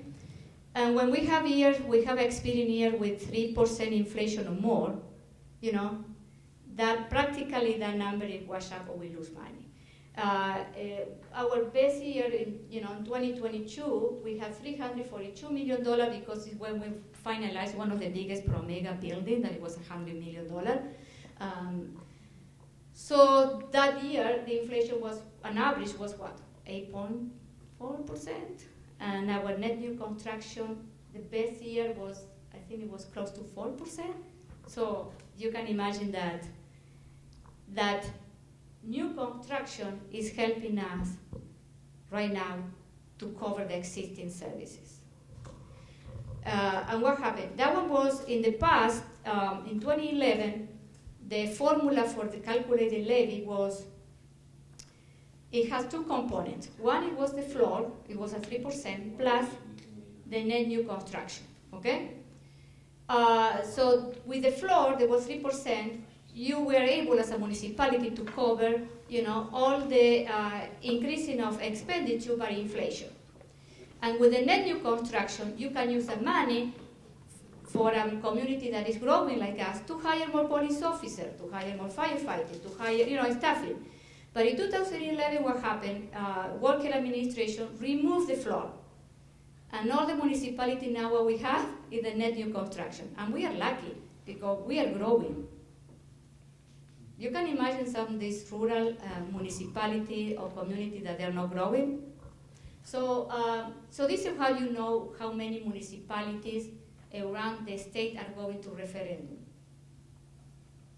So, but as you can see, in the last, from 2018, we have been growing, 2018, I think it was another Promega building. In 2023 was another Promega building, the Usona Institute. Oh, so you work at Promega. So, but this is what is important for us, that to maintain the growth too, because it helps us with the net new construction. This is other thing that I want to show you about this. Look at the single family column. In 2008, we know what happened. It was a big recession, remember? Well, so then the city was building less than 50 single family per year until 2018, that the numbers start, after the recession and people start investing more, start building more. This number, we should be building 140 single family per year. Last year we built only 100. And when we say why the cost of our property value went up so drastically, because for many years we were building enough supply. And the region, because it's not only Fitchburg, the Dane County region is growing in population, a lot. So when people try to move to our region, we didn't have the supply, and then make our property values go up. But this is the idea that we need to be building 140 single-family units per year. Oh, wait a second. Yeah. It seems like a lot of apartments are going up. Is that in the multifamily category? Yeah. Mm-hmm. That's all of the What? apartments that are being built? That's only Yeah, this is at the units. Well, that's total, it's a. Yeah. That's the total across? Total per year. 104. So the multifamily column, is that the apartment units that are being built? I think so. No. That seems No. awfully low. That's how many buildings? How many? How many total? No, units is building, the no. question. Yeah, yeah. No, I think that the multifamily, I don't know how, do you remember how we calculate that? I can come back with you guys with this, This is the economic development team put together that slide for me. But I can tell you what it is that. What is? I have a question related to the previous slide about housing. Yeah. I know we've used the term workforce housing. Mm-hmm. What's the definition of that? Well, the most conventional definition is that you can, if you're spending more than 30% of your gross income salary in housing, you are, your burden in housing costs is high. So I think the definition is that your median income should be between 80 and 100%. Workforce housing, because then you have low income, it's different. It's just a new term, Yeah. basically, for low-income housing. It just sounds No. I'm going to tell you something about workforce housing, okay? Because there is a lot of myth here, and I want to clarify this.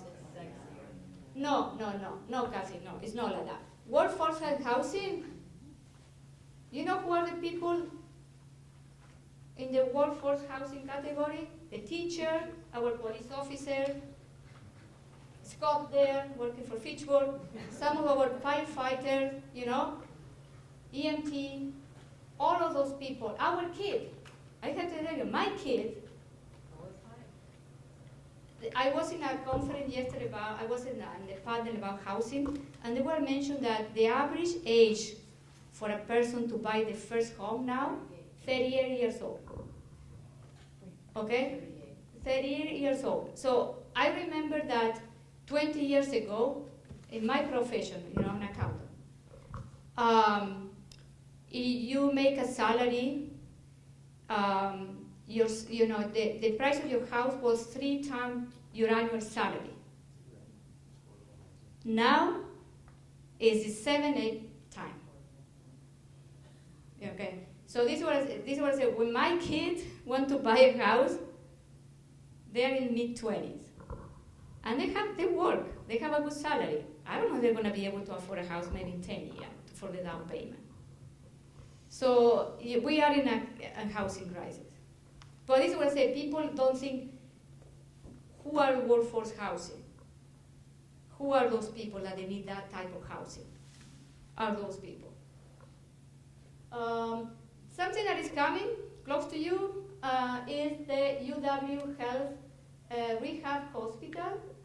As you know, UW has bought a big parcel in the Avante property section, and the idea is to create eventually the Fitchburg campus. Okay, so eventually is to build a hospital, but now they're going to start with the rehab hospital. It's going to be 40-bed rehab hospital, 48,000 square feet. It's going to be at the corner of East Sherwood Parkway and Green Market Place. So the idea is they're going to do the break-in in July. And eventually, in a couple of years, maybe 5 to 10 years, they're going to come with a big hospital. This is the idea. I agree. But it's good. They are investing, you know, they saw the need, they saw that this is a great location, and most of you are asking the question that will you guys need a grocery in this part of the town? And when we talk to people that they are willing to come, they say, you need more people. We need more head count. There are not enough density. What do they need? More people. What are they looking for? What's the number? The number? Yeah. I don't know. I What's the have to density see. they need to justify it? I think they have some calculation that with the radius around them, they have to create like a. I wonder how close we are. Yeah. And one of the things that I've heard with that as well, I'll grab the mic for recording purposes here.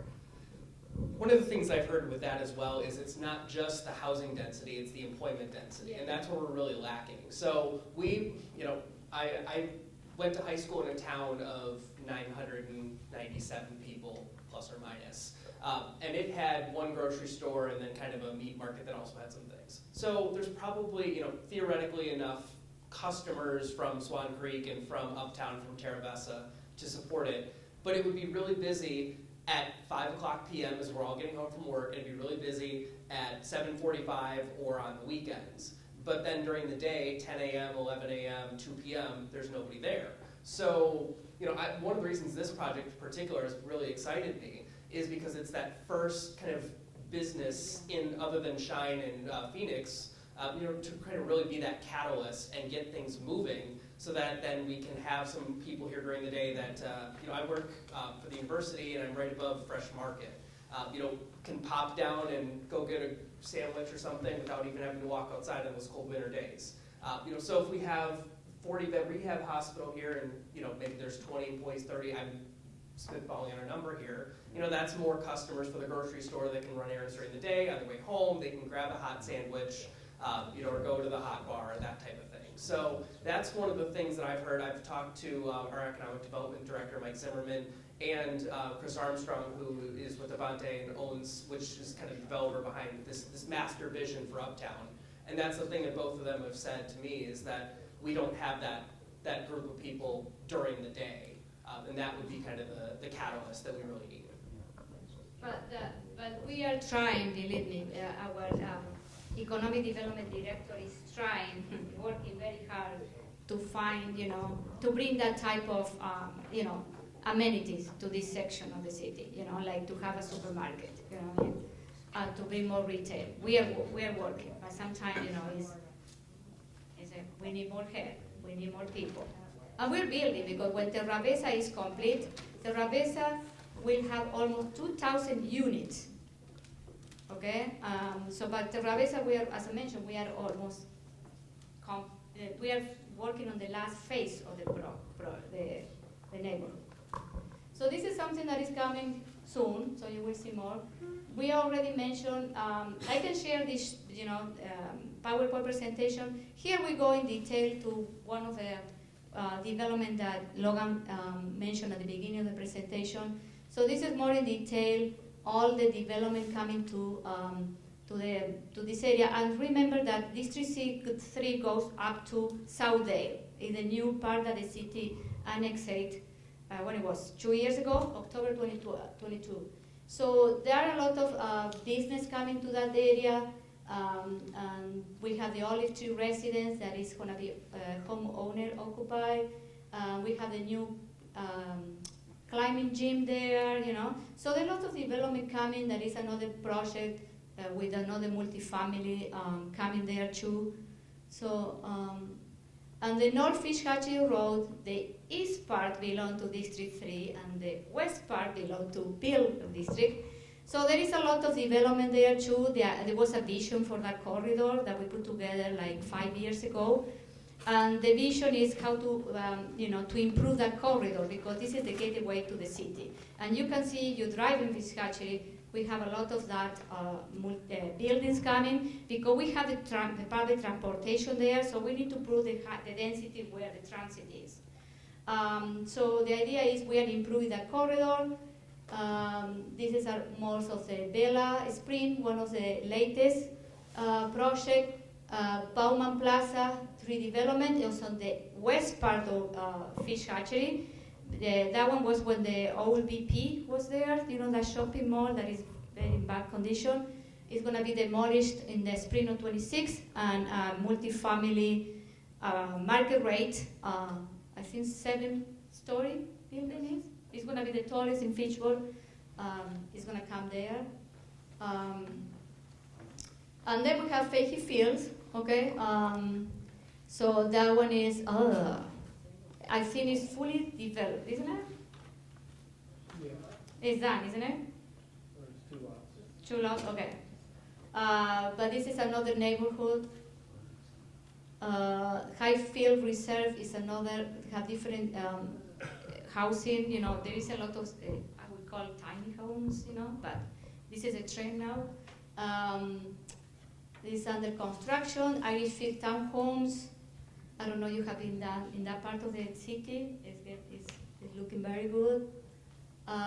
Inspiration is close to Sound Creek. Some of the condominiums, and Terravesa. And then, as you know, we have a couple of solar farms in the city. One that is under approval by the PFC is the Sunnyside, is on Wayland and Marcher Road. This one is going to have also a storage capacity. The other one are already working. And how to stay connected with the city of Fitchburg. We have a postcard with a QR code. If you are not receiving information from the city, please go there, and there is a lot of options of information that you can receive. You can enter your email or your cell phone, and every time that the city sends update, you will receive that information. So, okay, so I think we are at the end. It's almost 10, 8, 17. Okay, any questions? Yeah. The wheel tax that was just passed. Yeah. Is it, my understanding is that the revenue from the wheel tax will not contribute at all to this year's budget. That you said is $500,000 short. Is that only going to be available and take to the city in 2026 for future? Well, we are going to start collecting some. The $1 million a year wheel tax. Starting August 1st, we are going to start collecting, revenue. Do we get any money this year that goes into this budget you're going to? The money collected from the wheel tax is going to the transportation fund. But what we can do is some of the funds that are already allocated in the transportation fund, we can reallocate to pay for other expenses, like the EMS. EMS, I don't know, I told you, is we are revising the agreement between the city of Verona and the town of Verona in the district. You know that we have a district for EMS, it's 40 years old, and last year the city of Verona approached us and said, Fitchburg, we like you, we have a very good relation, but I think we are subsidizing you. Yeah, but I know the money will shift. But I want to tell you, this is what we said. We had to pay additional, starting January 1st, the city of Fitchburg had to pay almost $200,000 or $300,000 more to the district. And some of that money that we are going to redirect is going to be able to cover that for EMS. Is the wheel tax, when it starts August 1st, going to help with the budget that you're going to be working on this year? The budget is only going to help with with some of the EMS, and some of, we had to start for the police facility maintenance, the operation cost, that we need to start saving for that. So some of the wheel tax money will go into this, Yeah. the budget you're working on? Yeah, of course, it's going to go to the general fund, yeah. They go to the transportation fund, yeah. That's paid quarterly to the city. Yeah, I don't know the detail, Misty know that. How do we repeal that? Huh? We need to repeal. In order to repeal that, someone has to bring 2 elders, or the mayor had to bring a resolution to repeal that. Excellent, we need to work on that. Yeah, okay. Define what customarily counts. Oh, she was as. first. Oh, I'm sorry. Okay. Yeah, hi, My name's Amy Scholes. I live on the far end of South Saline, so I'm actually District 4, I believe. But I just wanted to say that we, in our neck of the woods, have been very concerned about the proposal for the Greenfield plan. And unfortunately, when that plan was presented to us, there wasn't a lot of input from our neighborhood. And so last July, when they had the open house, there were probably 150 people that showed up. And when they asked, which plan do you like, Plan A or Plan B, like none of us endorsed either of those plans. So the good news is that they took it back to the city planners and that they were going to adapt it to, you know, make our neighborhood maybe more receptive to that. And I just want to put out there, especially to the alders and to the mayor who will be voting on this, to really understand that the folks in my neck of the woods, we moved to that part of the city because we really like the rural feel, and we want to ensure that that continues on. We understand that there's the future urban development is part of the comprehensive plan, but we also feel that there might be other options instead of having this development kind of foisted on us without our input or agreement to it, especially because we've had a lot of problems with stormwater. We have a very high water table there, lots of problems with water in basements, et cetera. So I just want especially to appeal to the alders and to the mayor on that point.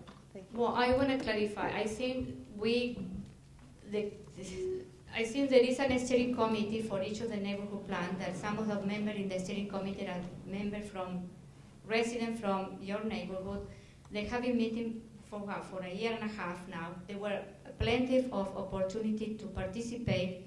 There were work groups, open houses, and yes, I remember that when we presented the consultant presented the draft, the city compromised, and they, you know, all the feedback that collected from the neighbors, they put it in the new compromise draft that is being evaluated now by the steering committee. And I think there is going to be a meeting at the end of May. Yeah, you know, ma'am. Yeah, it was announced today. Yeah, and then that is going to be running for different commission and committee in the city that everyone has the opportunity to go and participate. But I think the plan is coming forward. It's a good compromise plan. So yeah. Any other question? Yeah. Just wondering what customarily kept means for the wheel tax law for a vehicle. It says where the vehicle is customarily kept. What? Can you repeat the question again? Yeah. So the wheel tax law indicates that you tell the state where you customarily keep this vehicle. What does that mean? Where I keep it 1 month of the year, 6 months of the year, 8 months of the year, 12 months of the year? What does that mean as part of that law? I am not familiar with that. I had to know more Would it about be that. wherever they mail the registration card to that? Yeah, it's Lagos Fitchburg. Yeah, because the other confusion was when, you know, there is we don't have our own zip code. We have several zip codes that we share with Madison, and the idea is how the Wisconsin Department keep track of the vehicle they are in Fitchburg. Because I remember with Madison, what it was 2 years ago, they also they approved wheel tax. I think some people living in part of Fitchburg borderline, they got the postcard. And I think they did the Wisconsin Department of Revenue, because of that confusion that it happened when Madison implemented this. I imagine that they did it clean. They are more where those vehicles are, you know, belong to the city of Fitchburg. And specifically that, I don't know. I had to check with legal. Any other question? Yes. With the wheel tax, when do you I know this was, the money was going to be beefing up Metro Transit service. When would you expect the 65 and the 75? Okay, when would you expect that to go in effect if you were to go to all-day service? Yeah, we are working with Madison Metro because we need to determine, you know, if they have the capacity, the availability to bring that. Right. I don't know, maybe by the fall, because it had, I think you're working in the... This fall? Yeah. The other thing I want to talk to, Jill is here. The other thing that is, as she mentioned, that we have an issue with the transportation for our senior. The extension of, I don't remember, is it 75 or 65, is going to have paratransit. Right. And this is one of the things that also we want to do this because Jill for many years you have in the CIP to buy a bus for the senior, and I said, Jill, we can buy the bus, but we don't have the money for the operational cost of the driver, you know what I mean? So that one is kind of like if we have the paratransit services, then there's not going to be the need for a bus for the senior center and all of that. Yeah. I know as soon as you get all, I used to work for Metro, so Okay, as soon as yeah. you get all-day service, you Yeah. can paratransit with Yeah. 3/4 of the Yeah, yeah. of the bus. So what we know is because we when during the referendum, because it was included in the referendum, we also requested how much it's going to cost as the extension, and I think it was $385,000. This is what they gave us last year, to do the expansion of the 65 and 75, like with the paratransit. So we hope that this is the same amount. I can't imagine you'd have it by this fall. No, it would be the idea, but. But I was for the wheel tax, I was just curious on the transportation side. Yeah, and one thing I want to add about Metro Transit, it's always kind of one of those, how many people ride the bus, who's riding the bus anyway type of conversations. You see it parked outside City Hall and there's no one on it. Well, in the morning, it's sitting there because that's kind of where the deadhead is, if you call it. That's where they start and begin and end their routes. And City Hall is not open, so there's no one going to be riding it there. As I mentioned, I work for the university. I take the 65, usually 4 days a week, unless the weather would ever cooperate, so I could bike in, but that's a different story. I've been counting as I have been going to and from work. The other day I counted, and I started at, when we hit, it was Rimrock and Badger, kind of right around where Fitchburg line begins with Southdale, and there were 14 people on at when I was coming in around 3:50. It was 12 or 14. I got on, and I get on at Swan Creek Park every morning, and there was one morning it was last week, I can't remember off the top of my head, I would have to check. But there were 6, I think I was the 6th one on already. There's several who get on at Quick Trip, and then Terravessa usually adds another 6. And I know that there's students who ride our bus. I see all their backpacks. I see, I believe there's a college professor. I see a lot of people in scrubs too. So those are the types of folks who are relying on this service. Certainly not for the least reason that parking at the university is so gosh darn expensive. The other thing is I met with a couple of employers here in Fitchburg, Promega and Grace.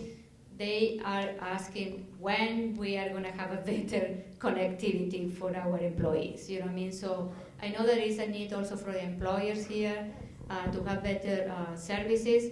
But we heard all this. I think, Bill, you put together all the numbers, isn't it? You are the number guy too. He has very good number of all the monthly, our ride sheet. So that one is another thing that we want to do with some of the vehicle registration fee is to make those expansion. Any other question? Yes, sir. Well, maybe Logan, you can talk about this too. You mentioned biking to UW-Madison. I used to do the same. And a preferred route is North Syene across the marsh. And that road is just absolutely brutal. Are there any thinking being done about repaving, refurbishing North Syene? So the question, just for the... Yeah, that is in our capital improvement project. I can't remember what year. It's within, I believe, the next 5 years. I think it was, Tim, I think it was 27 or between 27 or 29 that's in the capital improvement plan for right now. Okay. There's some debate about whether to make that a kind of shoulder bike lane or to have a boardwalk. I know we've talked about that in the Transportation and Transit Commission for quite a while. Okay. That is also, both of those are pretty expensive, would also require some different considerations about wetlands and stormwater permits, et cetera, et cetera. So, certainly the route I always take is certainly under construction right now along McCoy and then up the Capital City Trail and cut through the neighborhood there. But certainly, one of the things that drew me to Fitchburg was our bike and our pedestrian infrastructure, our parks, our outdoor space. So it's certainly a priority. But when everything's a priority, we have to make some tough decisions from there. Thanks for the update, I appreciate it. And the other thing that some people are asked a question, I think I have seen in social media, is the fish hatchery south, that is in bad shape. It's some of the intersection. This is a county road, okay? But we are working with the county to fix a little intersection on Fish Hatchery and East Sherwood Drive because it's a very bad, but we have to pay. It's going to be like a co-sharing the expenses, But yes, we are working with them. Thank you. Any other questions, comments? Yes, Patrick. This was asked at the council meeting about the wheel tax, and I believe Nicole Wapadari gave an answer, but technical problem, the meeting wasn't recorded. Why wasn't the wheel tax on the ballot as a referendum question a week earlier on the election? What, can you repeat?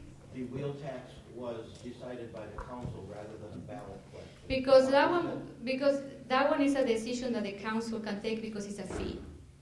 I see. It's a fee. Okay. And the council can, remember when we put together the budget, also at the end of the budget, there is I don't know if you're familiar with that, we had to approve all the fees that the city charged. This one is considered a fee. It's part of the council. If I may, one of the things to also consider is that, we can't just decide, hey, let's put a referendum on the ballot in July or November. We have to, there's quite a lengthy process that has to be gone through. The referendum in November failed by about a 6-point margin. It was 57-43, or excuse me, let me do that the other way, 53-47. Clearly, I'm not the accountant, I'm the journalist in the room here. Yes, but the needs as we've outlined are still there. The police facility will be coming online in short term, or I guess, we're breaking ground this year.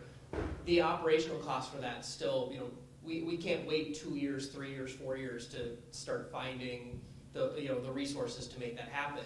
And that's kind of, especially when people just said no, I don't think it would be prudent to go back with another referendum, 3.5 million, okay, let's go ask for 2.85 or, something slightly smaller, just, it would certainly not be a prudent decision from my standpoint from a political decision, to sit and, have our residents say no again.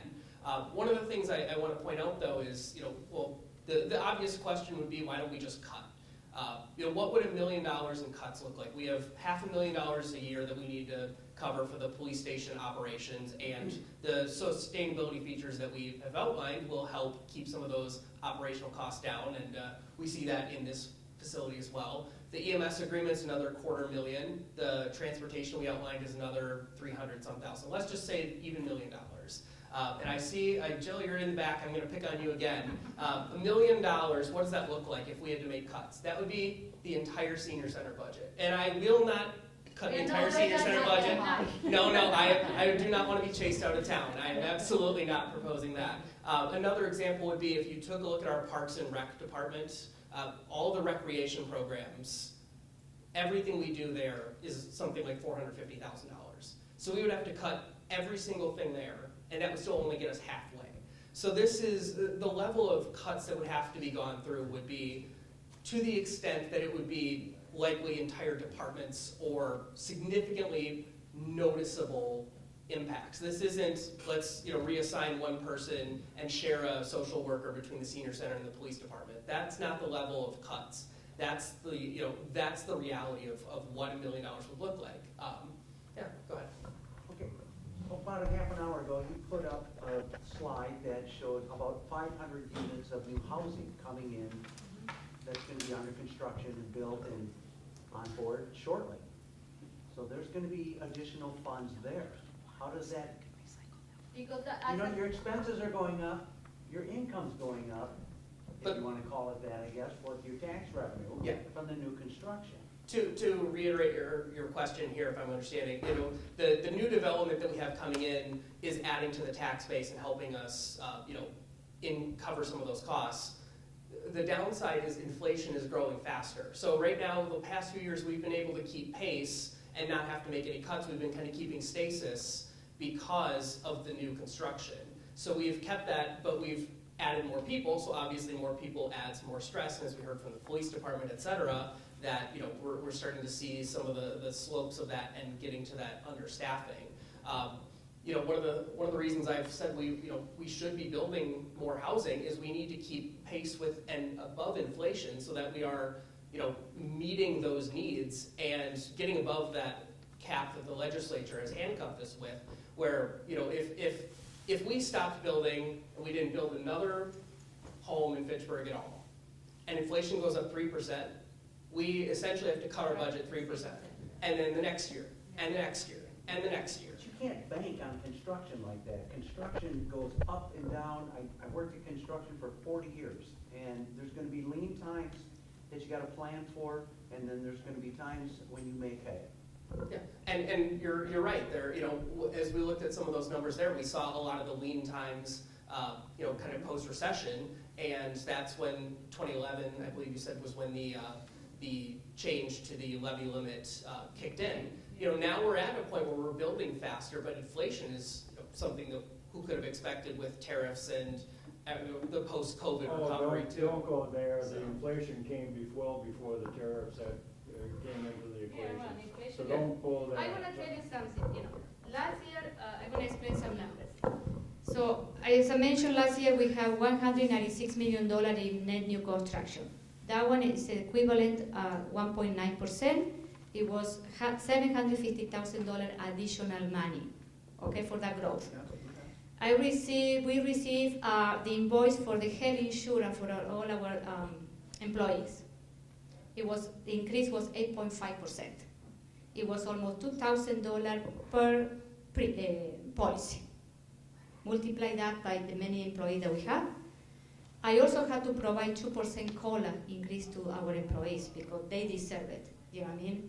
They need to, everyone, if we work in the private sector or not, we have an increase.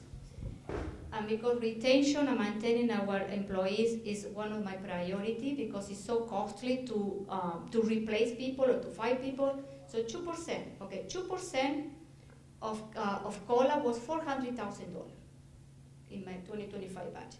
So between the health insurance and the 2% COLA, all the $700,000 that I have in my extra capacity for the growth took that, and then I had to maintain the rest. So this is what I say. I invite you to sit with me, and I can go line by line because I know the budget, my memory. Because I want to tell you, I am thinking in the 2026 budget, and sometimes I cannot sleep at night.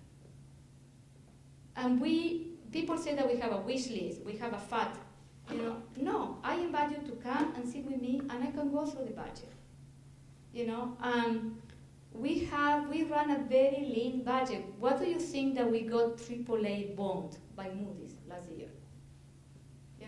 So I understand no one wants to pay more taxes, no one wants to buy more feed, but I live in Seminole Ridge, and I pay $2,000. My city portion of the taxes is $2,700. Okay, I think my house is $487,000, the value of my home, okay? I pay $2,700 a year to the city of Fitchburg in taxes. I divide that by 12, it's almost $200-something a month for all the incredible service that we have. And we live in a very safe city too. You can see the monthly report from the police department, the crime activity and other activity going down. But I want to tell you something that previous administration and mayor didn't do, okay? When you add 1,000 people in a city, you need to hire an extra police officer, an extra firefighter. And for many, many years, I say more than 10 years, didn't happen. And this is what we are right now understaffed. When I assumed as a mayor, they gave me a hot potato because 20% of the force was vacant. So we were working with Chief Morale in the last 2 years how to decrease that vacancy. What are the things that we can do to, we increase the referral bonus to the employees so they can refer people to come to work to the city. We are working to see if we can do transfer and lateral transfer from other police departments. you know. So, but this is where we are now. I understand your frustration. I live here. I pay taxes too. But also, as a mayor, I need to look at the big picture. And I was, you know, as a mayor, I had to make the difficult decision. And sometimes you guys are not going to agree with me. And I respect your position. I respect because you're right to do it. But also, I need to look at the big picture. I represent 35,000 people. I just have a quick question. I know you estimated $1 million from the current population of vehicles for the wheel tax. I'm assuming, what have you projected every year? Because I would assume that would be an increasing fund, because as more people move in, there's more wheel taxes to be paid. So I'm assuming it's going to be an ever appreciating wheel tax amount. Have you figured what that was going to be? Because that's not going to be a static. No, I know, I understand. I know, I'm just asking. No, So yes. there is. Yeah, I can ask my finance director to see if she got a calculation from the DOT. The other thing is, if the city continue growing, our contribution to EMS is going to grow too. That's true. I was just curious. Yeah, no, It is sort of. No, it makes sense what you say. appreciating Yeah, assets, so to speak. yeah. It makes sense. Yeah, So. yeah, it makes sense. Yes, Nancy. Perhaps I misunderstood what you said, one of you said earlier, but I thought I heard someone say that the property tax on an apartment went down Yeah. to $105. What is? Yeah, I saw that too. Yeah, it was like 10% reduction. Way back in the beginning. Can you explain why that happened? Because we are building more apartments. Why would that make it go down? Because supply. Aren't the environment supposed to pay their prorated share? What? Yeah, they pay. And I want to tell you something else. I received a nice email last night about someone that is renting and say I had to renew my rent and it went up only 2%. And I think it's because, we have more supply, and then the developers of the owner of this multifamily, they are not taking advantage of the people are increasing, the leases more than the inflation. So, and this is what we have because we have more supply in the city. Then why do we continue to build? Then if you have more supply of apartment units, why are you short of? Because there is a need, because of the population of Dane County is growing, there is a need, there is number running that how much we are going to grow in the next 10 years. You just said that it's because the supply of apartments has gone up, and there's an excess supply of apartments. No, I think it's more than like it matters. I would say there's, right? Yeah, so with housing supply, I'll start with a personal story if I may. And if I've knocked on everyone's door and said this multiple times, I apologize. I moved back to Dane County in 2021. This is when I returned from work. I had graduated from UW and moved around the country, and I was working in local news. I came back here in late October of 21, and I looked all over for an apartment I could afford on a local news salary, which would qualify me very well for workforce housing.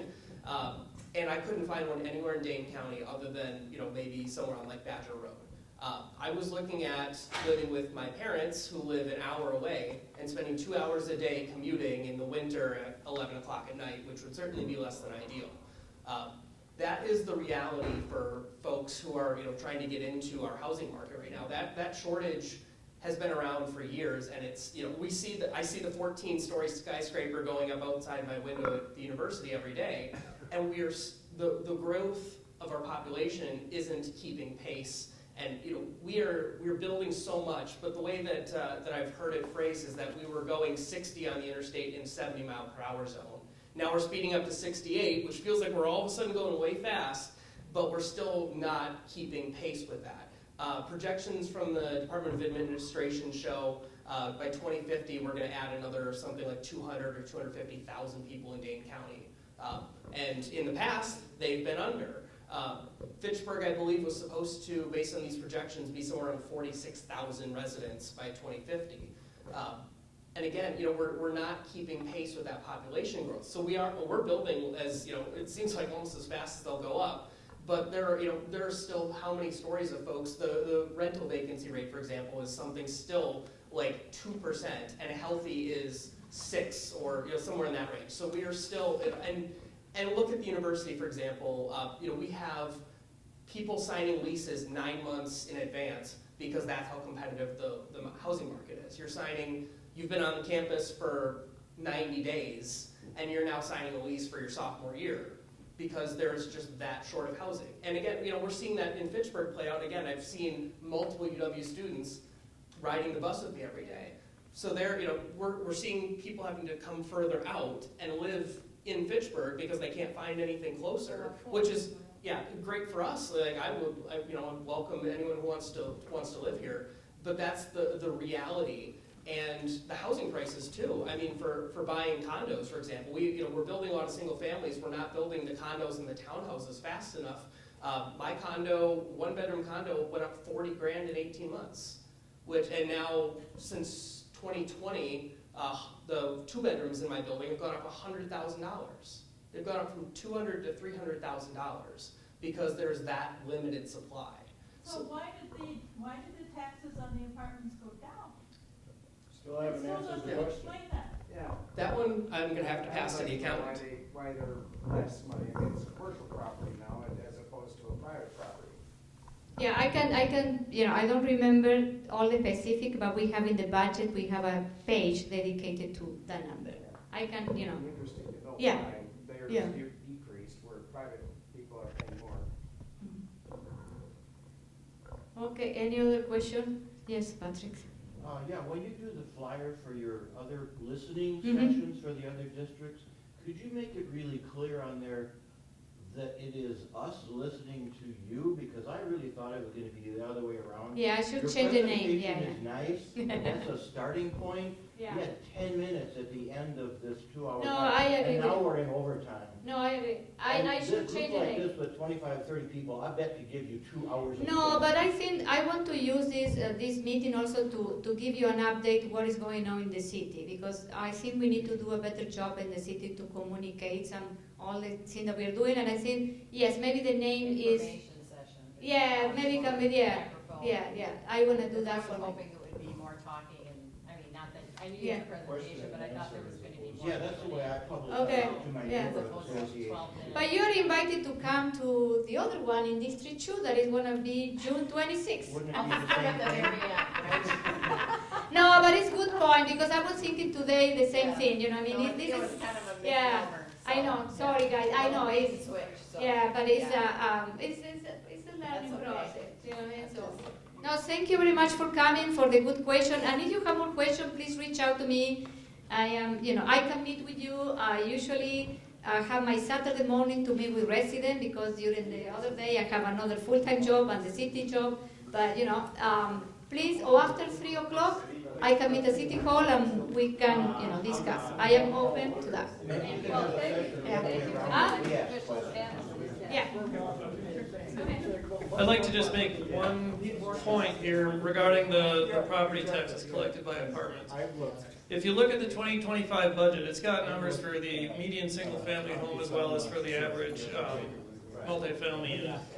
And if you take the amount paid in 2024 divided by the amount paid in 2020, you'll see that even though the multifamily took, was decreased this year, over that period of time, those 5 years, they're up 10% or 9%, whereas single-family homes are up about 4.5%. Use me over that.